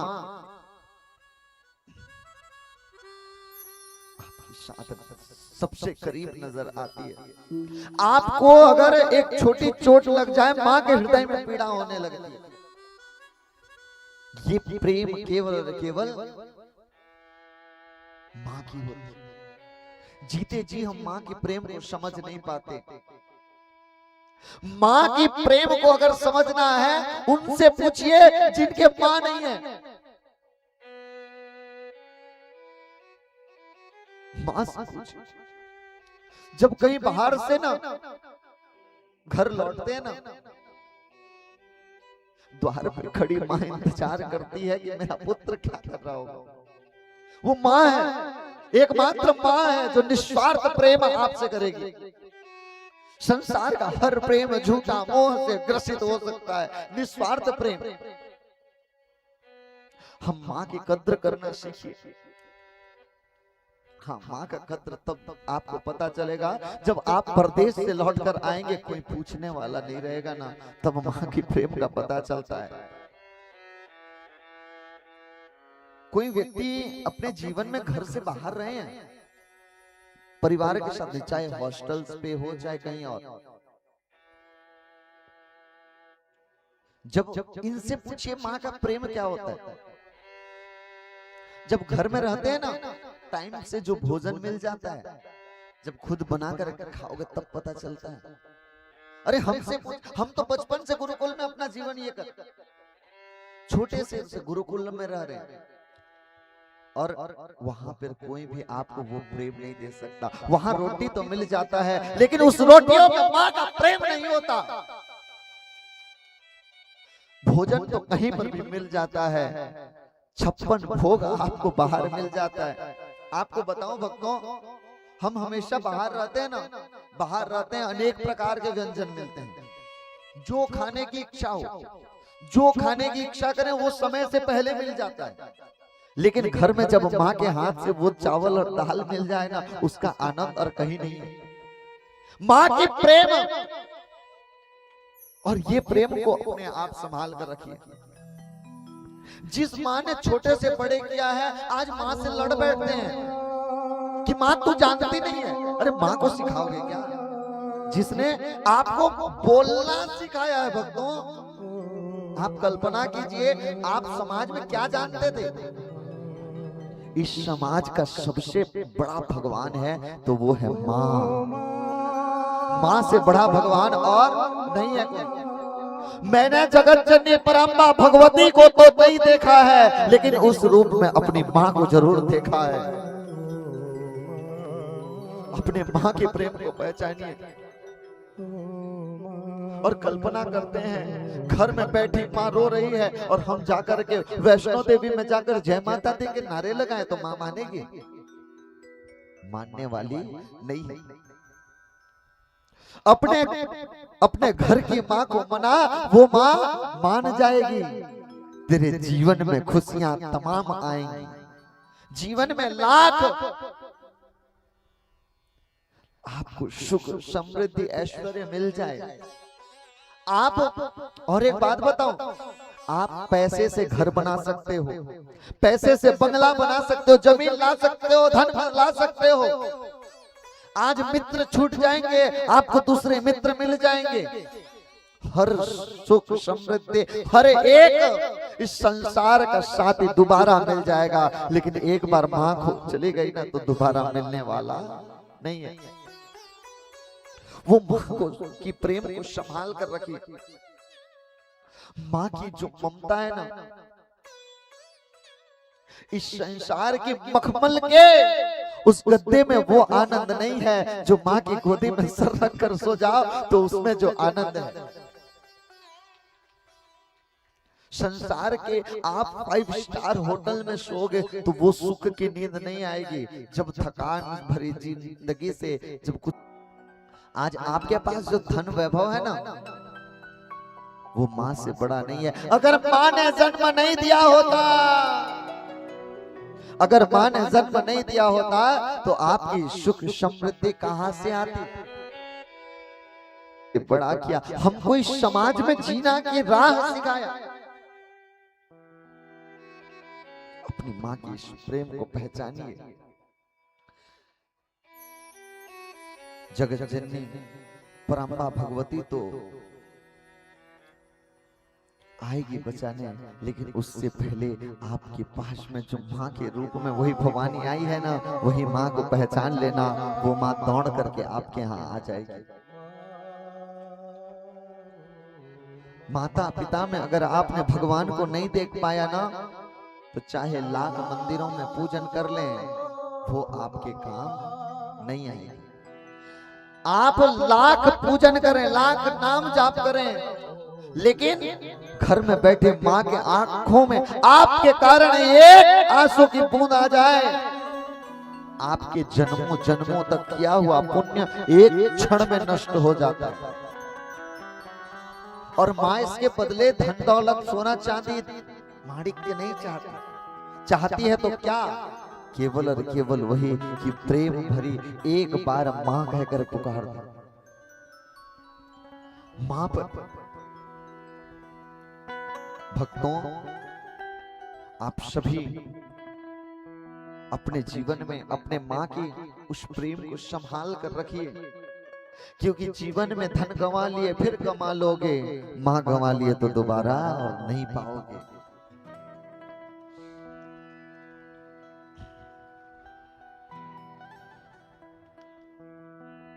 भगवान की ऐसी दिव्य प्रेममयी कथा आप और हम सब जो श्रवण कर पा रहे हैं ना, इस पर भी माँ की कृपा है, तब आप और हम सब सुन पा रहे हैं।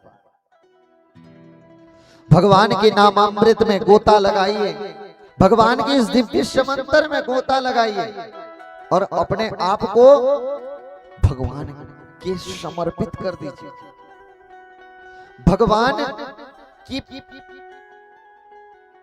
द्वार में जब आप जाएं, आपका रोग जिस प्रकार एक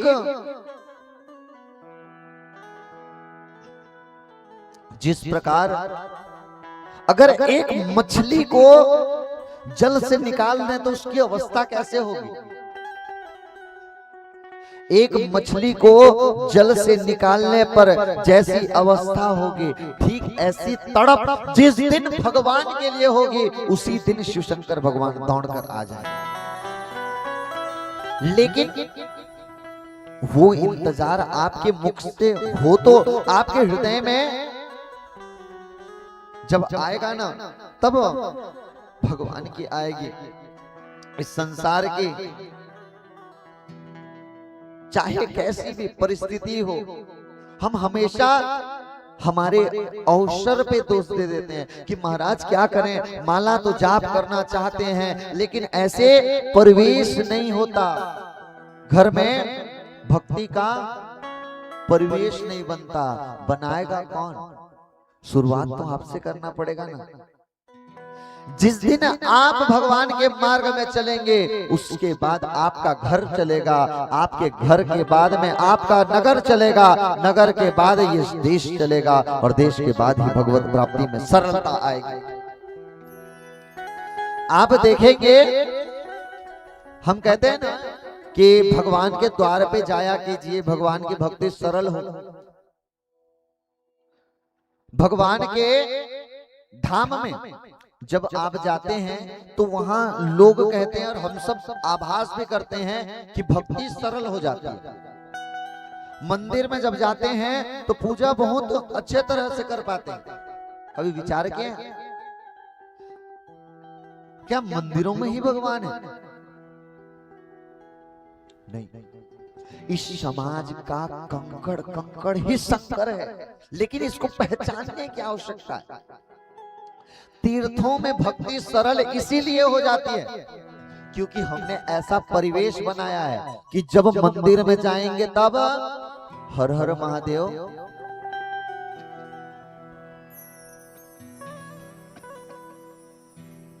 जब मंदिर में जाएंगे तो भगवान का नाम लेंगे और बाकी समय तो चारे चुगली करने में बिता देंगे, बाकी समय तो मोबाइल चलाने में बिता देंगे। तो फिर कैसे होगी?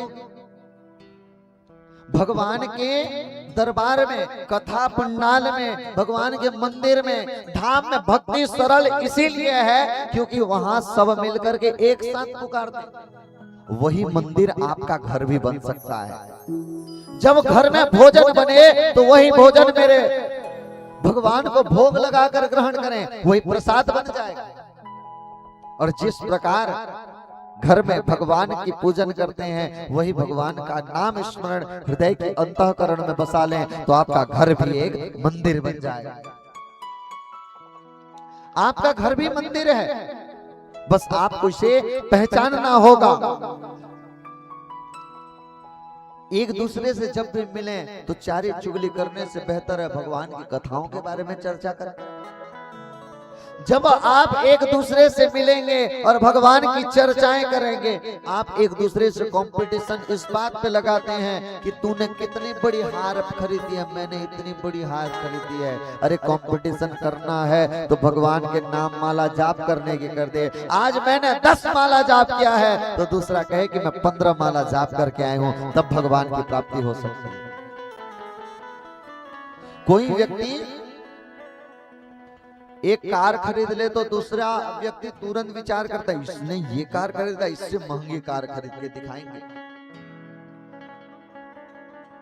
किसी ने एक मोबाइल खरीद लिया, विचार करते हैं इसने इतनी बड़ी मोबाइल खरीद ली, इससे बड़ा मोबाइल खरीद लिया। अरे कंपटीशन इस बात की क्या करना? अरे इसने आज नई साड़ी खरीदी है, कल मैं भी खरीदूंगी। इस बात पे कंपटीशन नहीं भक्तों, कंपटीशन करना है तो भगवान की भक्ति में कहना कि तो 2 बजे कथा सुनने आती है, मैं 1 बजे से आकर के बैठ के नाम जाप करते रहे। ये भाव आया तभी भगवान प्राप्ति होगी।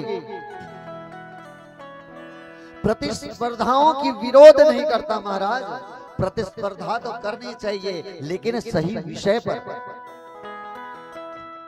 सही विषय पर जब प्रतिस्पर्धा होगी तभी जाकर के भगवान की प्राप्ति हो पाएगी। हम प्रतिस्पर्धा समाज की इस झूठी मोह माया में फंस करके केवल और केवल अपने आप को इस संसार के होड़ में कमाए जा रहे हैं। भक्तों, सदैव ऐसे आपका जीवन बनाकर रखें कि आप भगवान प्राप्ति के मार्ग की ओर बढ़े और आपका केंद्र आध्यात्म हो। देखिए, जीवन मैं आपसे ये कभी नहीं कहता कि सब चीज छोड़ करके दधीचि ऋषि बन के अपनी अस्थियों को दान कर दो, मैं नहीं कह रहा हूं। मैं आपसे ये भी नहीं कहूंगा कि संसार की आधुनिकता छोड़ करके बाबा जी बन जाओ। मैं आपको कहना चाहूंगा इसमें भी रह करके भगवान के होकर रहो। हम भगवान के द्वार में तो जाते हैं और भगवान के द्वार में जाकर के मांगते हैं भगवान ये देना वो देना, लेकिन एक बार विचार करो कि भगवान से मांगने से बेहतर है भगवान को ही मांग ले। भोले बाबा के द्वार में जाकर के संसार की वस्तु क्या मांगना, ये छोटी छोटी चीज मांग करके अपना समय व्यतीत करेंगे क्या? एक बार बाबा के द्वार में जाना, कह देना हे बाबा मुझे कुछ चाहिए नहीं चाहिए, मैं कुछ सुनाने नहीं आया हूं। मेरी इस जिंदगी की डोर अब आपके हाथों में। जिस दिन आप लेकर के अपनी जिंदगी की डोर मेरे बाबा के हाथों सौंप देंगे, उसी दिन बाबा की कृपा आप पर बनना शुरू हो जाएगी। सब भगवान एक तो आप और हम सबको इतना बड़ा वरदान स्वरूप बाबा की कथा मिली।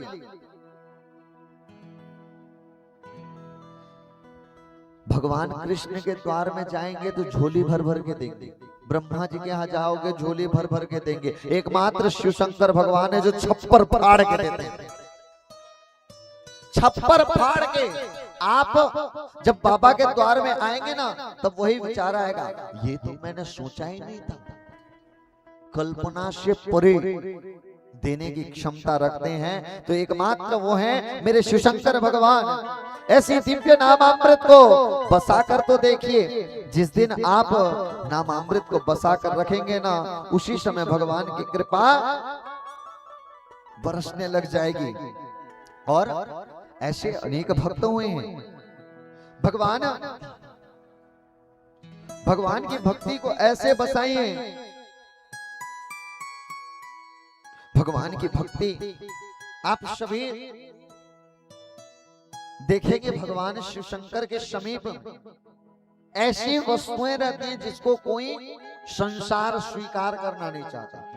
आप देखेंगे ना, भगवान कृष्ण के मंदिर कौन कौन गए हैं? कृष्ण भगवान को कौन कौन देखे? इनके पास जो है वो कौन कौन लेना चाहेंगे? सब लेना चाहेंगे। मोतियों की माला सुसज्जित है, बांसुरी धारण के हैं, मोर मुकुट धारण के हैं, दिव्य सुंदर से वस्त्र धारण के, हर कोई लेना चाहेगा। और इस संसार की हर सुख समृद्धि के परिपूर्ण है। लेकिन वही भोले बाबा है, उनका कौन कौन लेना चाहोगे? बाबा के गले में नाग है, कौन कौन लेना चाहोगे नाग को?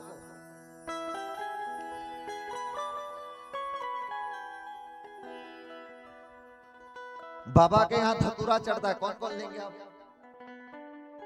इस संसार के जिन वस्तुओं को समाज ठुकरा देता है, ऐसे वस्तुओं को भी मेरा महादेव स्वीकार कर लेता है। यह है बाबा की कृपा।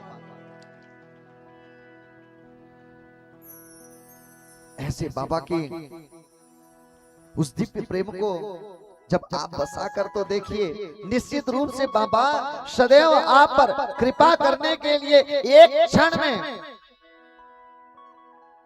बरसेंगे। इसीलिए तो कहते हैं मेरा दिल तो दीवाना हो गया भोले बाबा। आप और हम सब का भोले बाबा के इस दिव्य रूप को देख करके क्यों ना दिल वाला बने। बाबा का रूप ही ऐसा है। बाबा की कृपा को जब एक बार महसूस करेंगे ना, एक ही क्षण में बाबा की कृपा हो जाएगी। इसलिए कहते हैं मेरा दिल तो दीवाना हो गया भोले बाबा मेरा। आइए सुंदर से मीठी मीठी तालियों के साथ शिव शंकर भगवान को रिझाएं। बोले शिव शंकर भगवान के।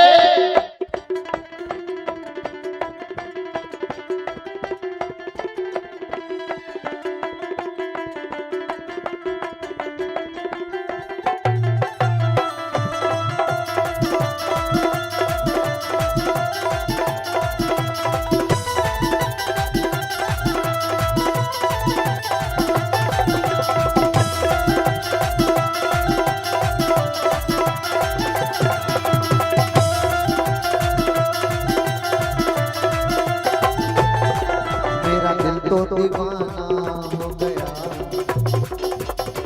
किस किस का दिल दीवाना है?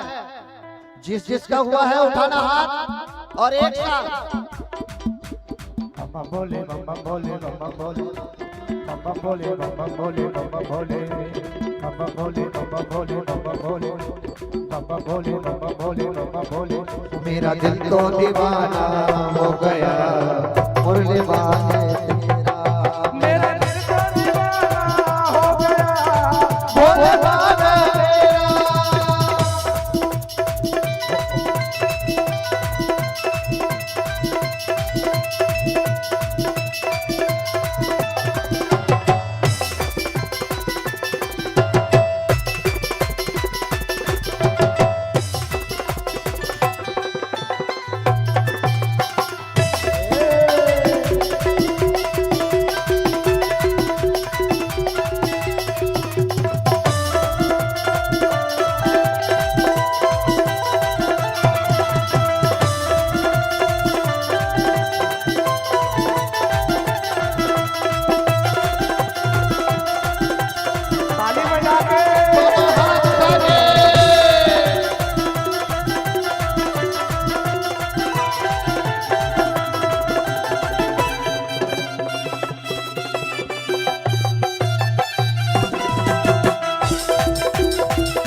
दीवानगी ने क्या क्या सिखाया, दीवानगी ने क्या क्या सिखाया, दुनिया चुरा कर तुमसे मिलाया। दीवानगी ने क्या क्या सिखाया है? भोले बाबा के दीवाने कौन है? इस दीवानगी ने क्या क्या सिखाया है? इस दीवानगी में जब रहेंगे दुनिया से छुड़ाकर बाबा से मिलाता है। इसीलिए कहना दीवानगी ने क्या क्या सिखाया, दीवानगी ने क्या क्या सिखाया, दुनिया छुड़ा कर तुमसे मिलाया, दुनिया छुड़ा कर तुमसे मिलाया। दीवानगी ने क्या क्या सिखाया, दुनिया छुड़ा कर तुमसे मिलाया। दुश्मन जमाना हो गया भोले बाबा मेरा। दुश्मन जमाना हो गया भोले बाबा मेरा। हर हर महादेव। जय हो।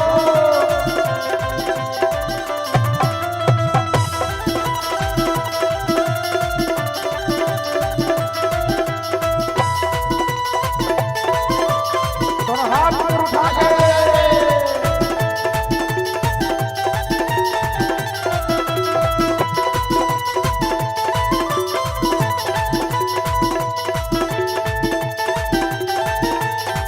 आगे हाथ तालियों के साथ।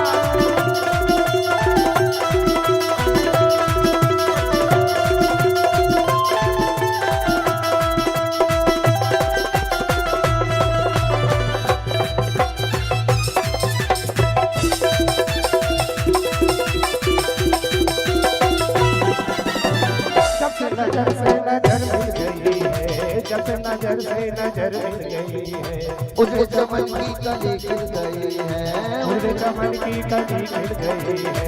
जब से नजर मिल गई है, जब से नजर। और जब से बाबा से नजर मिला है किसका किसका, और जब से मिलता है फिर क्या भाव आता है?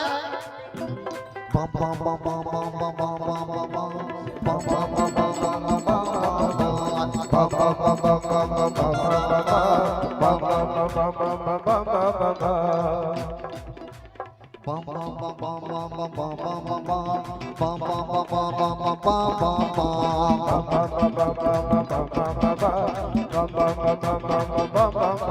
मेरा दिल तो दीवाना हो गया भोले बाबा मेरा दिल तो दीवाना हो गया भोले बाबा मेरा भोले बाबा मेरा डमरू वाले मेरा भोले बाबा मेरा डमरू वाले मेरा मेरा दिल तो दीवाना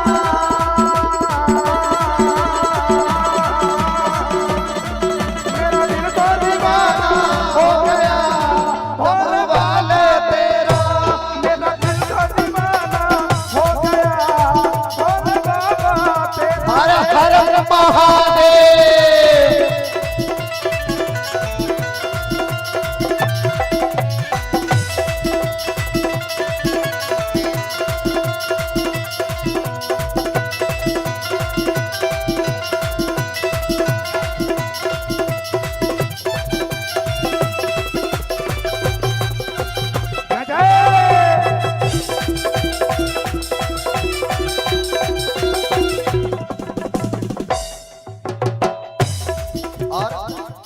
भोले बाबा का वो रूप कैसा, जब से बाबा को देखे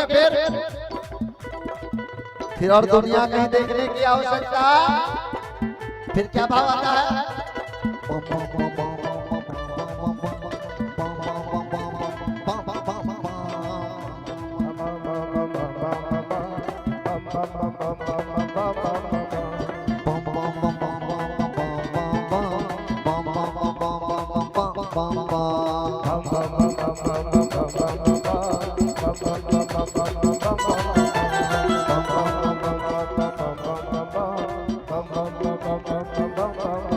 मेरा दिल तो दीवाना हो गया डमरू वाले मेरा मेरा दिल तो दीवाना हो गया डमरू वाले तेरा डमरू वाले तेरा भोले वाले तेरा डमरू वाले तेरा डमरू वाले तेरा तेरा तेरा दीवाना हो गया डमरू वाले तेरा मेरा दिल तो दीवाना हो गया डमरू वाले तेरा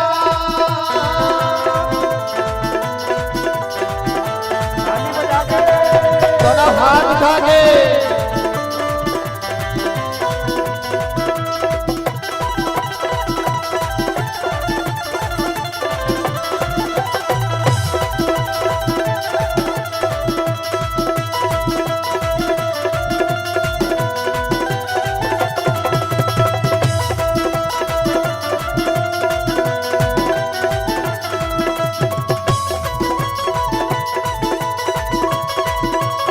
ताली बजा के दोनों हाथ उठा के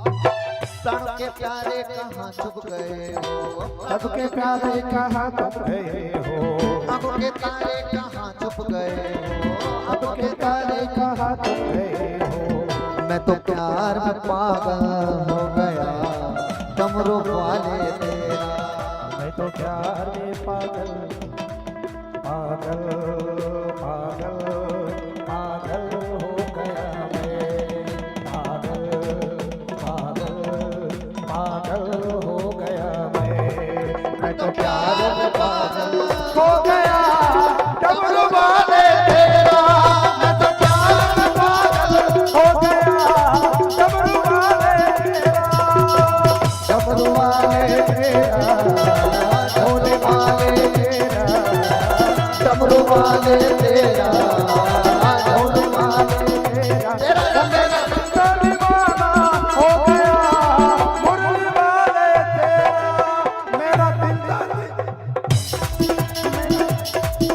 मेरा दिल तो दीवाना हो गया डमरू वाले तेरा डमरू वाले तेरा भोले वाले तेरा डमरू वाले तेरा भोले वाले तेरा तेरा दिल तो दीवाना हो गया डमरू वाले तेरा मेरा दिल तो दीवाना हो गया डमरू वाले तेरा आगे हाथ तालियों के साथ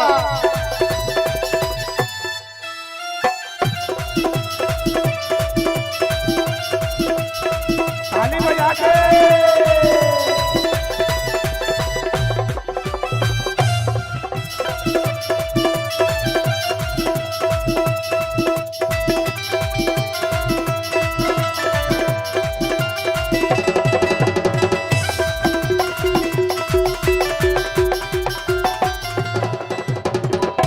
नजर से नजर मिल गई है सबसे नजर से नजर मिल गई है मुझे चमन की कली गिर गई है मुझे चमन की कली गिर गई है क्या नजरें मिलाना हो गया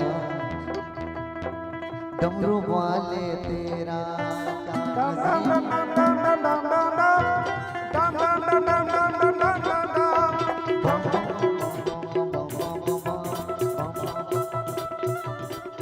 क्या नजरें मिलाना हो गया डमरू वाले तेरा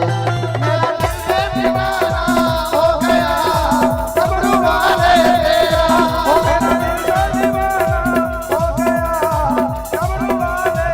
और जब जब नजर भोले बाबा पे डमरू वाले पे आएगी फिर क्या बात तेरी महिमा है जग से निराला मेरा तेरी महिमा है जग से निराला मेरा शिव तो बड़ा भोला ऐसे नहीं भोला वाला बनेगा अगर बनाना है भोले वाले को उठाइए पहला हाथ और फिर उठाइए दूसरा हाथ अब दोनों हाथों से एक साथ तालियों के साथ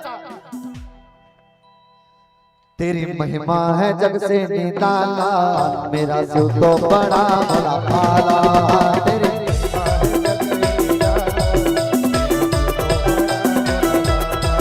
तेरी महिमा है जग से निराला तो बड़ा भोला तेरी महिमा है जग से निराला मेरा दिल तो बड़ा भोला भाला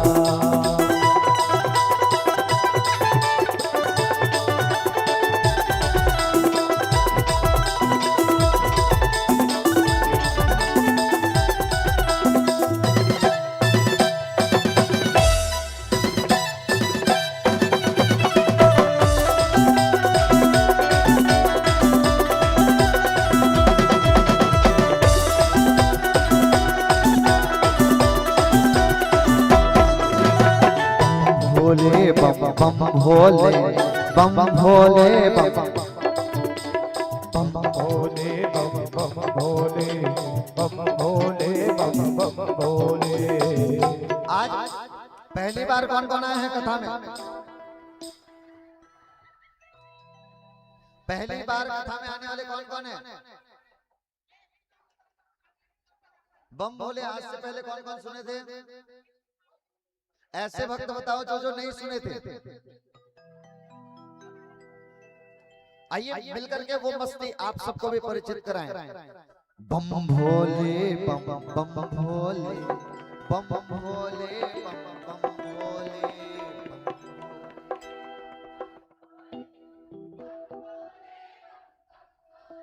तेरी महिमा है जग से निराला तेरा तो बड़ा भोला भाला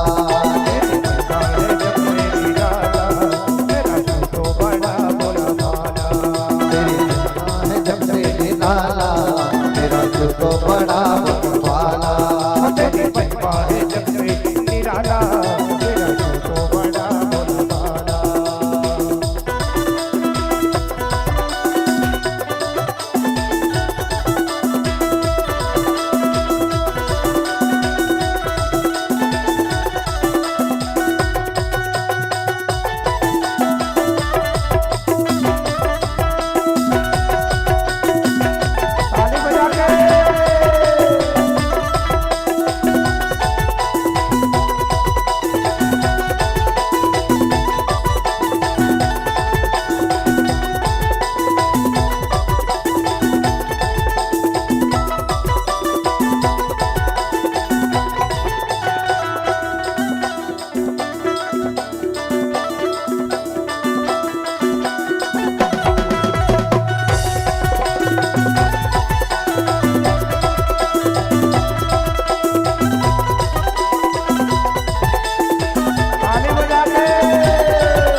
बोले जग से है तो निराला।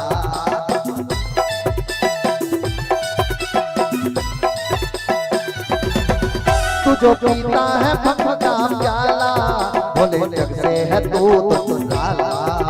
जो पीता है भंग का प्याला, बोले जग से है तो निराला। तेरे दर पर जो भी आता वो खाली हाथ न जाता। तेरे दर पे जो भी आता वो खाली हाथ न जाता।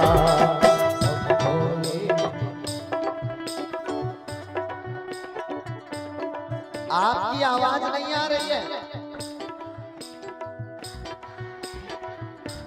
एक बार सुनिए। आपकी आवाज यहाँ तो आप और हम सब सुन रहे हैं, जो घर बैठे भी सुन रहे हैं ना, उन तक भी आपकी आवाज कहना पहुंचाएंगे। कौन कौन? सबकी आवाज आनी चाहिए। आप सबकी आवाज घर बैठे लोगों को भी सुनाए भैया।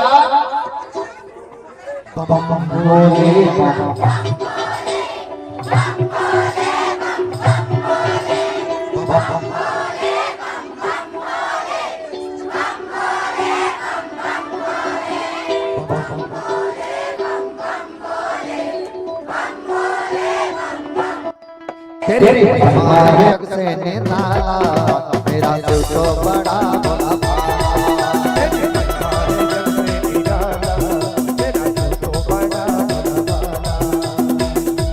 जग से निराला, मेरा दिल तो बड़ा भला भाला। उठा के हाथ तालियों के साथ।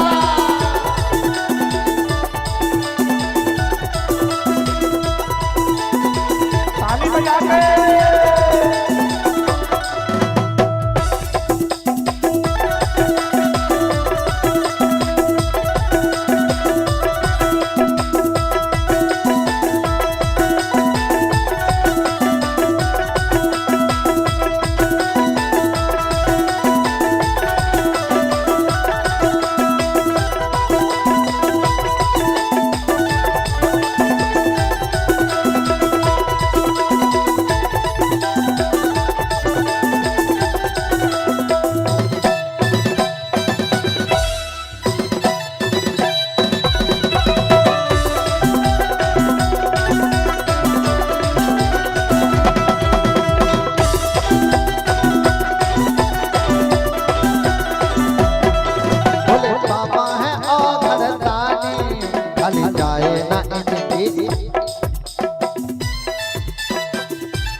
भोले बाबा है धनदानी, भरी जाए ना इनकी वाणी। गंगा जल है चढ़ाए और सागर से तर जाए पानी। जो भी गंगा जल है चढ़ाए अब सागर से तर जाए पानी। हम भोले बाबा।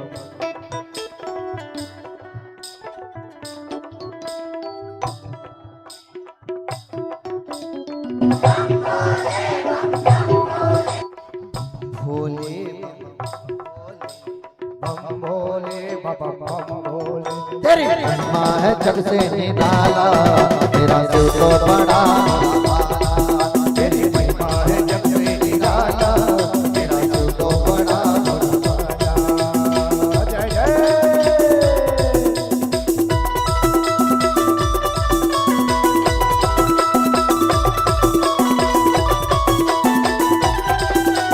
बाबा भोले।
मरघट में नित आते, जहां भूत प्रेत भी ऐसे नहीं मानेंगे बाबा। उठा के हाथ। भोले मरघट में नित आते, जहां भूत प्रेत भी रहते।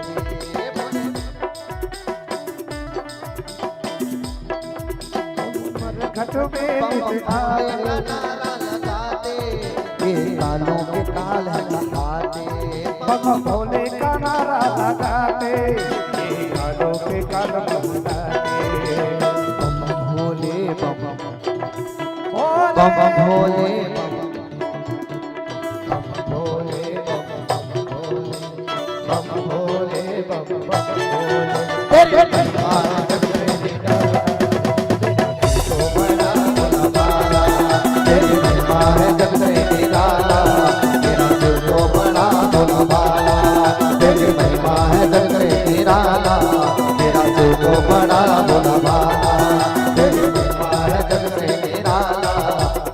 तो बड़ा भोला भाला।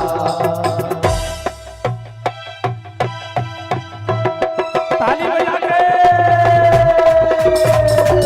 तेरी महिमा है जग से निराला, तेरी महिमा है जग से निराला, मेरा दिल तो बड़ा भोला भाला। तेरी महिमा है जग से निराला, मेरा दिल तो बड़ा भोला भाला। तेरी महिमा है जग से निराला, मेरा दिल तो बड़ा भोला भाला।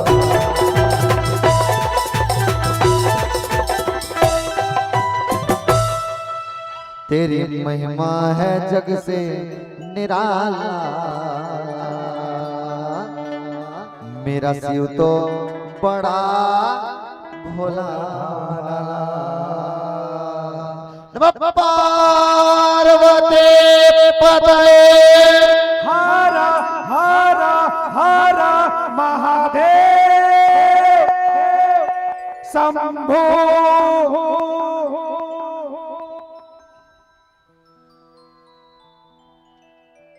भगवान शिव शंकर की ऐसी दिव्य प्रेमामृत, जिसको हृदय की अंतःकरण में बसा कर तो रखे। जब आपका रोम रोम आपका भगवान को पाने के लिए तड़पेंगे ना, शिशकेंगे ना, तो भगवान की प्राप्ति और दूर नहीं है। लेकिन समस्या की बात कहाँ है बताऊं? आप और हम सब ओ मैया बातें हो गई, चलो कथाएं सुने फिर।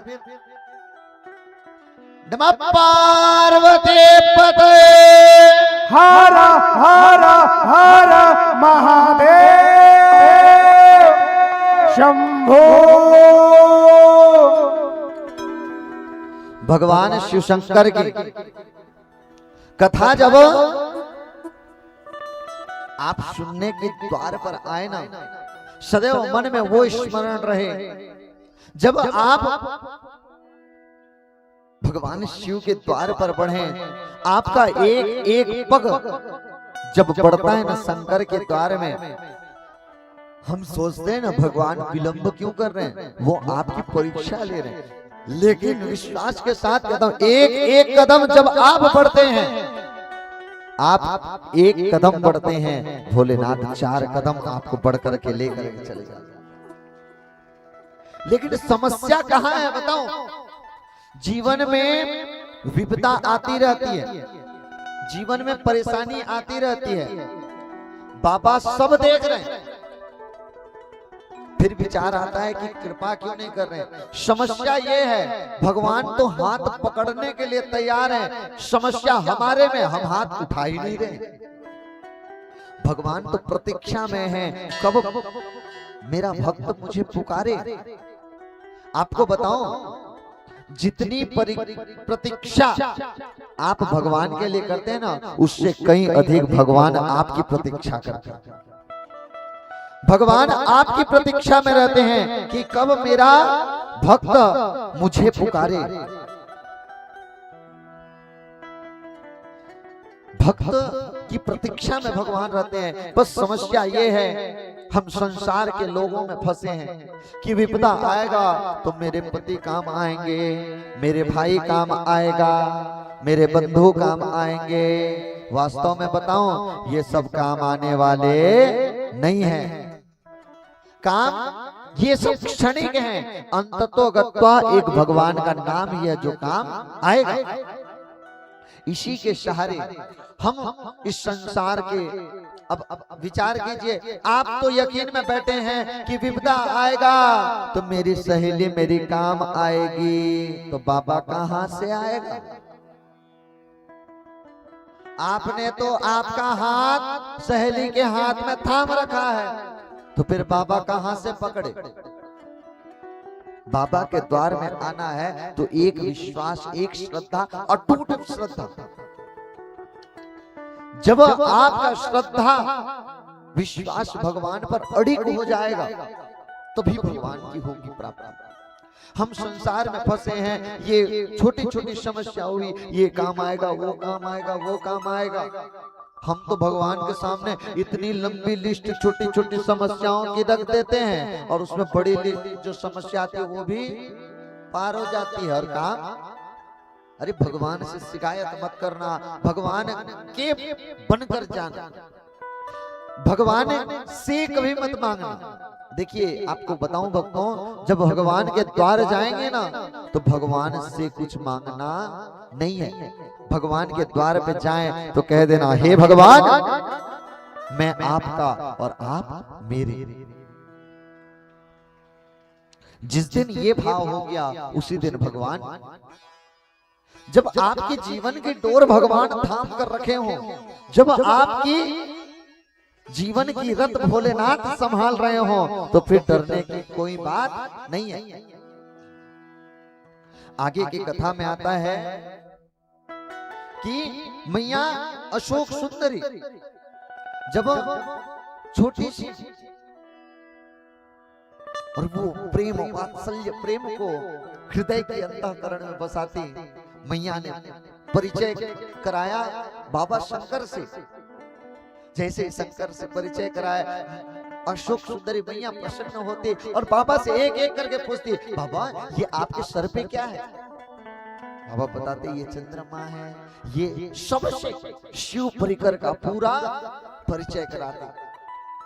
आज शिव शंकर भगवान अत्यंत प्रसन्न हुए और कहने लगे कि क्या मांगना चाहती है पुत्री? आज मैया अशोक सुंदरी कहती है कि हे पिताश्री, मैं इस संसार का कुछ भी तो आपसे मांगना नहीं चाहूंगी। क्या मांगू आपसे? जब आप मेरे हैं तो मुझे मांगने की आवश्यकता नहीं है। बस पिताश्री मुझे देना है तो ये दे देना कि कोई भी व्यक्ति अगर मेरा नाम स्मरण करे तो आपके साथ में मेरा नाम स्मरण करे। वहीं भोले बाबा भी वरदान देने में कमी नहीं किए हैं। आज कहते पुत्री, तूने ये कल्पना किया कि तेरा नाम मेरे नाम के साथ जुड़े। आज वरदान देता हूं कि कोई भी व्यक्ति आज तेरे में स्पर्श कराकर एक चावल का दाना भी मुझ पर अगर अर्पित कर देता है, जीवन की हर समस्या उसकी दूर हो जाएगी। हर शंभू। मैया अशोक सुंदरी को बाबा वरदान देते हैं कि मुझसे पूजन करने से पूर्व तेरा नाम लिया जाएगा और अपने हिसाब में स्थान देते हैं। भगवान शिव जो हैं ये कोई सामान्य नहीं, इनके साथ ही पूरे परिकर हैं। आप सभी शिवलिंग देखें, शिवलिंग में जब देखेंगे बीच के भाग में जो लिंग है वो है भगवान शंकर, और उसमें जो बाहर बनी हुई है वो है योनि, वो मैया पार्वती। उसमें जिसमें जल जाती है, जल के आजू बाजू जो दो पग हैं, इसमें एक है गणेश जी महाराज और एक कार्तिकेय, और इनके बीच में जैसे ही जिसमें जिस भाग से दूध दही घी चाहे कुछ भी शंकर को अर्पित करो, जिस भाग होकर के जाएगा वो है मैया अशोक सुंदरी। मैया अशोक सुंदरी को भगवान शंकर ने अपने 7 स्थान दिया और ये वरदान दिया।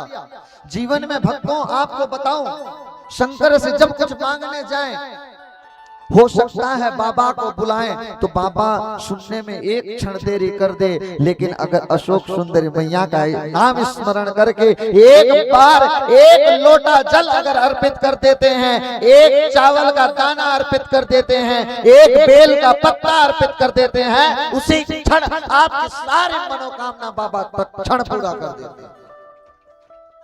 बाबा के द्वार में विलंब का काम है ही नहीं, यहां विलंब का काम है ही नहीं। इसीलिए कहते हैं मैया अशोक सुंदरी का वो दिव्य नाम, और ऐसे ही पिता पुत्री का स्नेह, यही शिक्षा हमें शिव कथा से मिलती है कि किस प्रकार एक पिता और पुत्री का संबंध होता है। जब भी पूजन करने जाएं, आप सभी अशोक सुंदरी मैया का जरूर पूजन करें। ये सदैव कृपालु है, दयालु है। आगे की कथा में आती है, एक समय की बात है, अशोक सुंदरी मैया का वो दिव्य स्वरूप, क्योंकि इनका नाम ही है अशोक सुंदरी, जिसके जीवन में शोक न हो और जो सौंदर्य से परिपूर्ण हो, वो है मैया अशोक सुंदरी। अशोक सुंदरी जैसे ही मैया का हो इस प्राकट्य होता है। मैया ने आज इनके लिए वरदान स्वरूप इनका वर भी पहले से चयन कर लिया। उनका विवाह निश्चित था नहुष महाराज, लेकिन आज और नहुष जी महाराज को वरदान भी मिला था जो इंद्र के समान पराक्रमी होंगे। अब समय जैसे ही बीतता है, राजा नहुष भी अपने स्थान में बड़े होते गए और मैया अशोक सुंदरी भी अब जैसे ही बड़े होने लगे। ये नंदन वन में जब भ्रमण करने जाती, आज इनके ऊपर दृष्टि पड़ी राक्षस हुंड की। वो जैसे ही मैया के इस रूप को देखा, विचार करना लगा, कल्पना करता है कि ये मेरी पत्नी हो। जैसे ही पत्नी बनाने का प्रस्ताव रखता, आज मैया अशोक सुंदरी एक क्षण में कहने लगी कि मेरा विवाह पूर्व ही निश्चित है, मैं मेरे इस मन को आप चंचल नहीं कर सकते। देखिए भक्तों, कुछ चीजें विधि द्वारा पूर्व रचित होती हैं, जिसमें आप और हम सब केवल और केवल चलना रहता है। आज लेकिन समस्या की बात यह है, हम जीवन में जो परिस्थितियां आती हैं, हम उन परिस्थितियों से अपने आप को बचाने का प्रयास करते हैं। जीवन में जो होना है वो होकर रहेगा, केवल और केवल हम संघर्ष ये करें कि यहां से बच जाएं, यहां से बच जाएं, होने वाला नहीं है। ऐसे ही आप और हम सब भी हैं। हमको काल का प्रहार बार बार पड़ता है, लेकिन हम उस काल से बचना चाहते हैं। कैसे? उदाहरण से बताऊं, जब समय हमारा व्यतीत होता है, हमारा समय जैसे ही आगे होता है, हमारा जीवन व्यतीत होता है, के साथ जो हो रहा है उसमें परिवर्तन ही तो कर रहे हैं, अर्थात काल पे लड़ रहे हैं, काल से लड़ रहे हैं। फिर जैसे ही समय बीता, आंख दिखने कम लगे, हम लगा लिए आंखों में चश्मा। जैसे काल ने प्रहार किया दांतों पे, सब दांत निकलने लग जाएंगे जब काल का प्रहार आएगा, और हम लड़ने लगेंगे। और हम काल से लड़ने के लिए क्या नकली दांत लगा लेते कि हमको काल का प्रहार दिखे ना। लेकिन कब तक? काल का प्रहार आया पैरों में, पैर चलने नहीं लगे। हम उसके ऊपर दवाई पे दवाई, दवाई पे दवाई। हम काल से बार बार बार बार लड़ करके ये बताना चाहते हैं हम परिवर्तन कर लेंगे, लेकिन कब तक? क्या संभव है काल पे परिवर्तन करना? नहीं।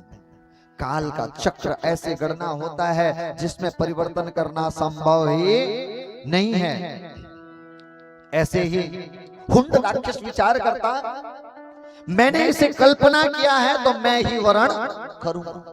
अब जैसे ही विचार करता, मैंने कल्पना किया है तो मैंने ही वरण करूंगा। पता चला नहुष के साथ विवाह होगा। आज नहुष का ही अपहरण करने का विचार, नहुष का ही अपहरण करने का विचार आया। आज उसी क्षण मैया अशोक सुंदरी श्राप देती है, नहुष के हाथ में ही तेरी मृत्यु होगी। और विधि का विधान है भक्तों, जो होना है इसमें कोई भी परिवर्तन नहीं किया जा सकता। मैया ने पहले ही निश्चित कर दिया था कि अशोक सुंदरी का शुभ विवाह नहुष के साथ होगा। और आगे विधान भी ऐसा होता है, जो पूर्व निर्मित उस पर कोई परिवर्तन नहीं होता, निश्चित रूप से वह वर्ण होकर रहता है।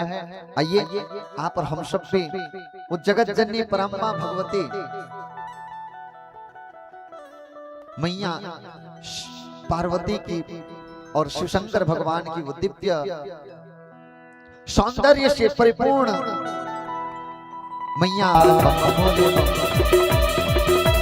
दुल्हा बने हैं नहुसराज, जोड़ी का जवाब नहीं। दुल्हा बने हैं नहुसराज, जोड़ी का जवाब नहीं। जोड़ी का जवाब नहीं, जोड़ी का जवाब नहीं, जोड़ी का जवाब नहीं, जोड़ी का जवाब नहीं।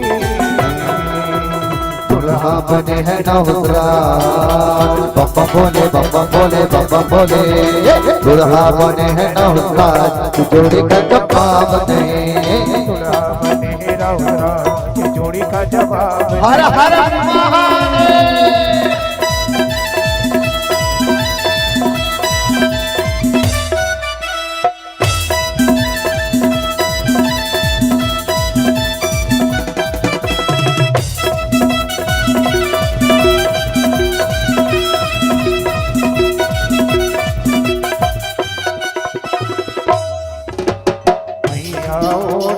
लाल चुनरिया सुंदरी ओढ़े लाल चुनरिया, सुंदरी ओढ़े लाल चुनरिया, सुंदरी ओढ़े लाल चुनरिया।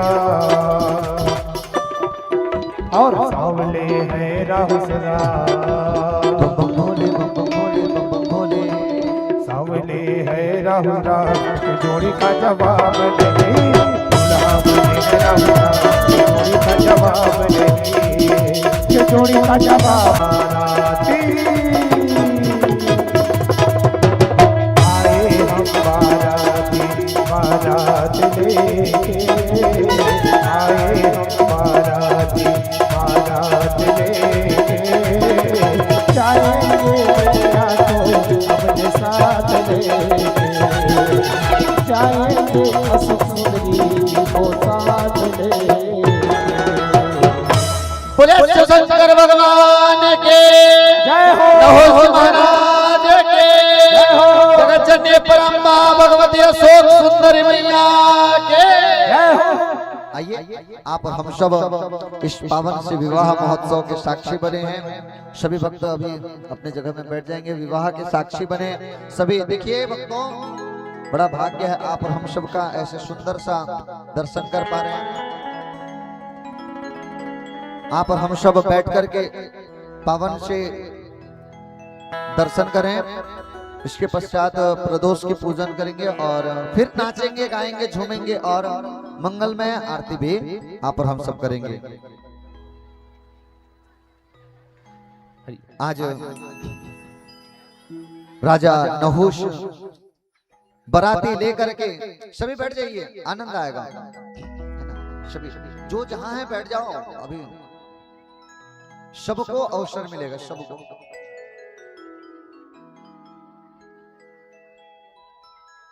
सामने से एक बार सभी भक्त अपने अपने जगह बैठ जाएं। देखिए भक्तों, मैया अशोक सुंदरी और आज राजा नहुष का सुंदर सा पाणी ग्रहण संस्कार हो रहा है और विवाह के पावन बंधन में ये बंध रहे हैं। ओम स्वस्ति न इंद्रो वृधस्रवाः स्वस्ति न पूषा विश्ववेदाः स्वस्ति नस्तार्क्ष्यो अरिष्टनेमि स्वस्ति नो बृहस्पतिर्दधातु। पयः पृथिव्यां पय औषधीषु पयो दिव्यान्तरिके पयोदा पयस्पति प्रदिशः सन्तु मह्यम्। ब्रह्म वेदपति शिव पशुपति सूर्यो ग्रहाणापति शुक्र देवपति हविहतपति स्कंदश्च सेनापति विष्णु यज्ञपति यम पृथिपति ज्योतिष्पति चंद्रमा सर्वे ते पतयो सुमेरु सहित कुर्वन्तु ते मंगलम् कुर्वन्तु ते मंगलम्। भक्त भगवान की जय। अशोक सुंदरी मैया की बधाई हो, बधाई हो, बधाई हो। आइए आगे, आज प्रदोष का समय है। आप सभी को मैं जैसे अवगत कराया था, आप सबके निमित्त, आप सभी के निमित्त आज सामूहिक रूप से यहाँ पूजन की जाएगी। आइए हम सभी प्रदोष व्रत की इस पावन बेला में हम सभी भगवान शिव जी के 12 ज्योतिर्लिंग का हम सभी पूजन करेंगे और साथ ही सभी भक्त जो ठिकान है, न्योछावर है, यहाँ आकर देते जाएंगे, पूजन में सम्मिलित होते जाएंगे। आइए हाथ में संकल्प करें। मुख्य यजमान आ जाए, मुख्य यजमान सामने आ जाए। सभी मुख्य यजमान जो पूजन में सम्मिलित है सामने आ जाए। जितने भी मुख्य यजमान पूजन में सम्मिलित है सामने आ जाए। बाकी हाथ में पुष्प अक्षत ले लें।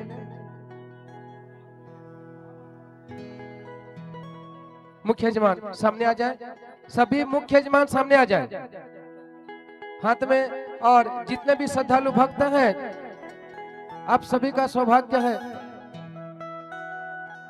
कि आज प्रदोष व्रत की इस पावन बेला में 12 ज्योतिर्लिंग का पूजन करने का आप सभी को सौभाग्य प्राप्त हो रहा है। सभी जो जो बेलपत्र पुष्प लाए हैं, हाथ में बेलपत्र पुष्प ले ले। शांति का परिचय देते हुए शांति बनाए रखें और पूजन में सम्मिलित हुए। मुख्य यजमान सामने आ जाए।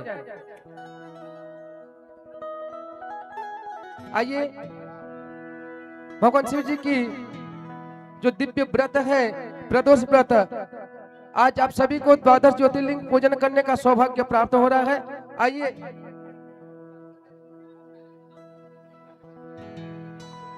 आइए, हाथ में सभी पुष्प अक्षत ले लें, बेलपत्र ले लें, पुष्प ले लें। हरि ओम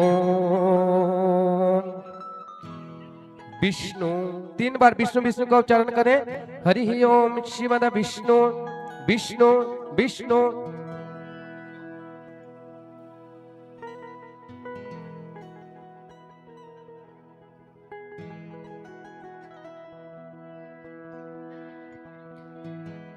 तीन बार विष्णु विष्णु का उच्चारण करें। हरि ओम विष्णु विष्णु विष्णु अद्य ब्रह्मणो द्वितीय परार्धे श्री श्वेतवाराह कल्पे वैवस्वत मन्वन्तरे अष्टाविंशतितमे कलियुगे कलिप्रथम चरणे जम्बूद्वीपे भारतखंडे भारतवर्षे छत्तीसगढ़ प्रदेशे एषः महासमुद्र जिला अंतर्गतेः बागबारा पुण्य पवित्र नगर मध्ये स्वनिवास।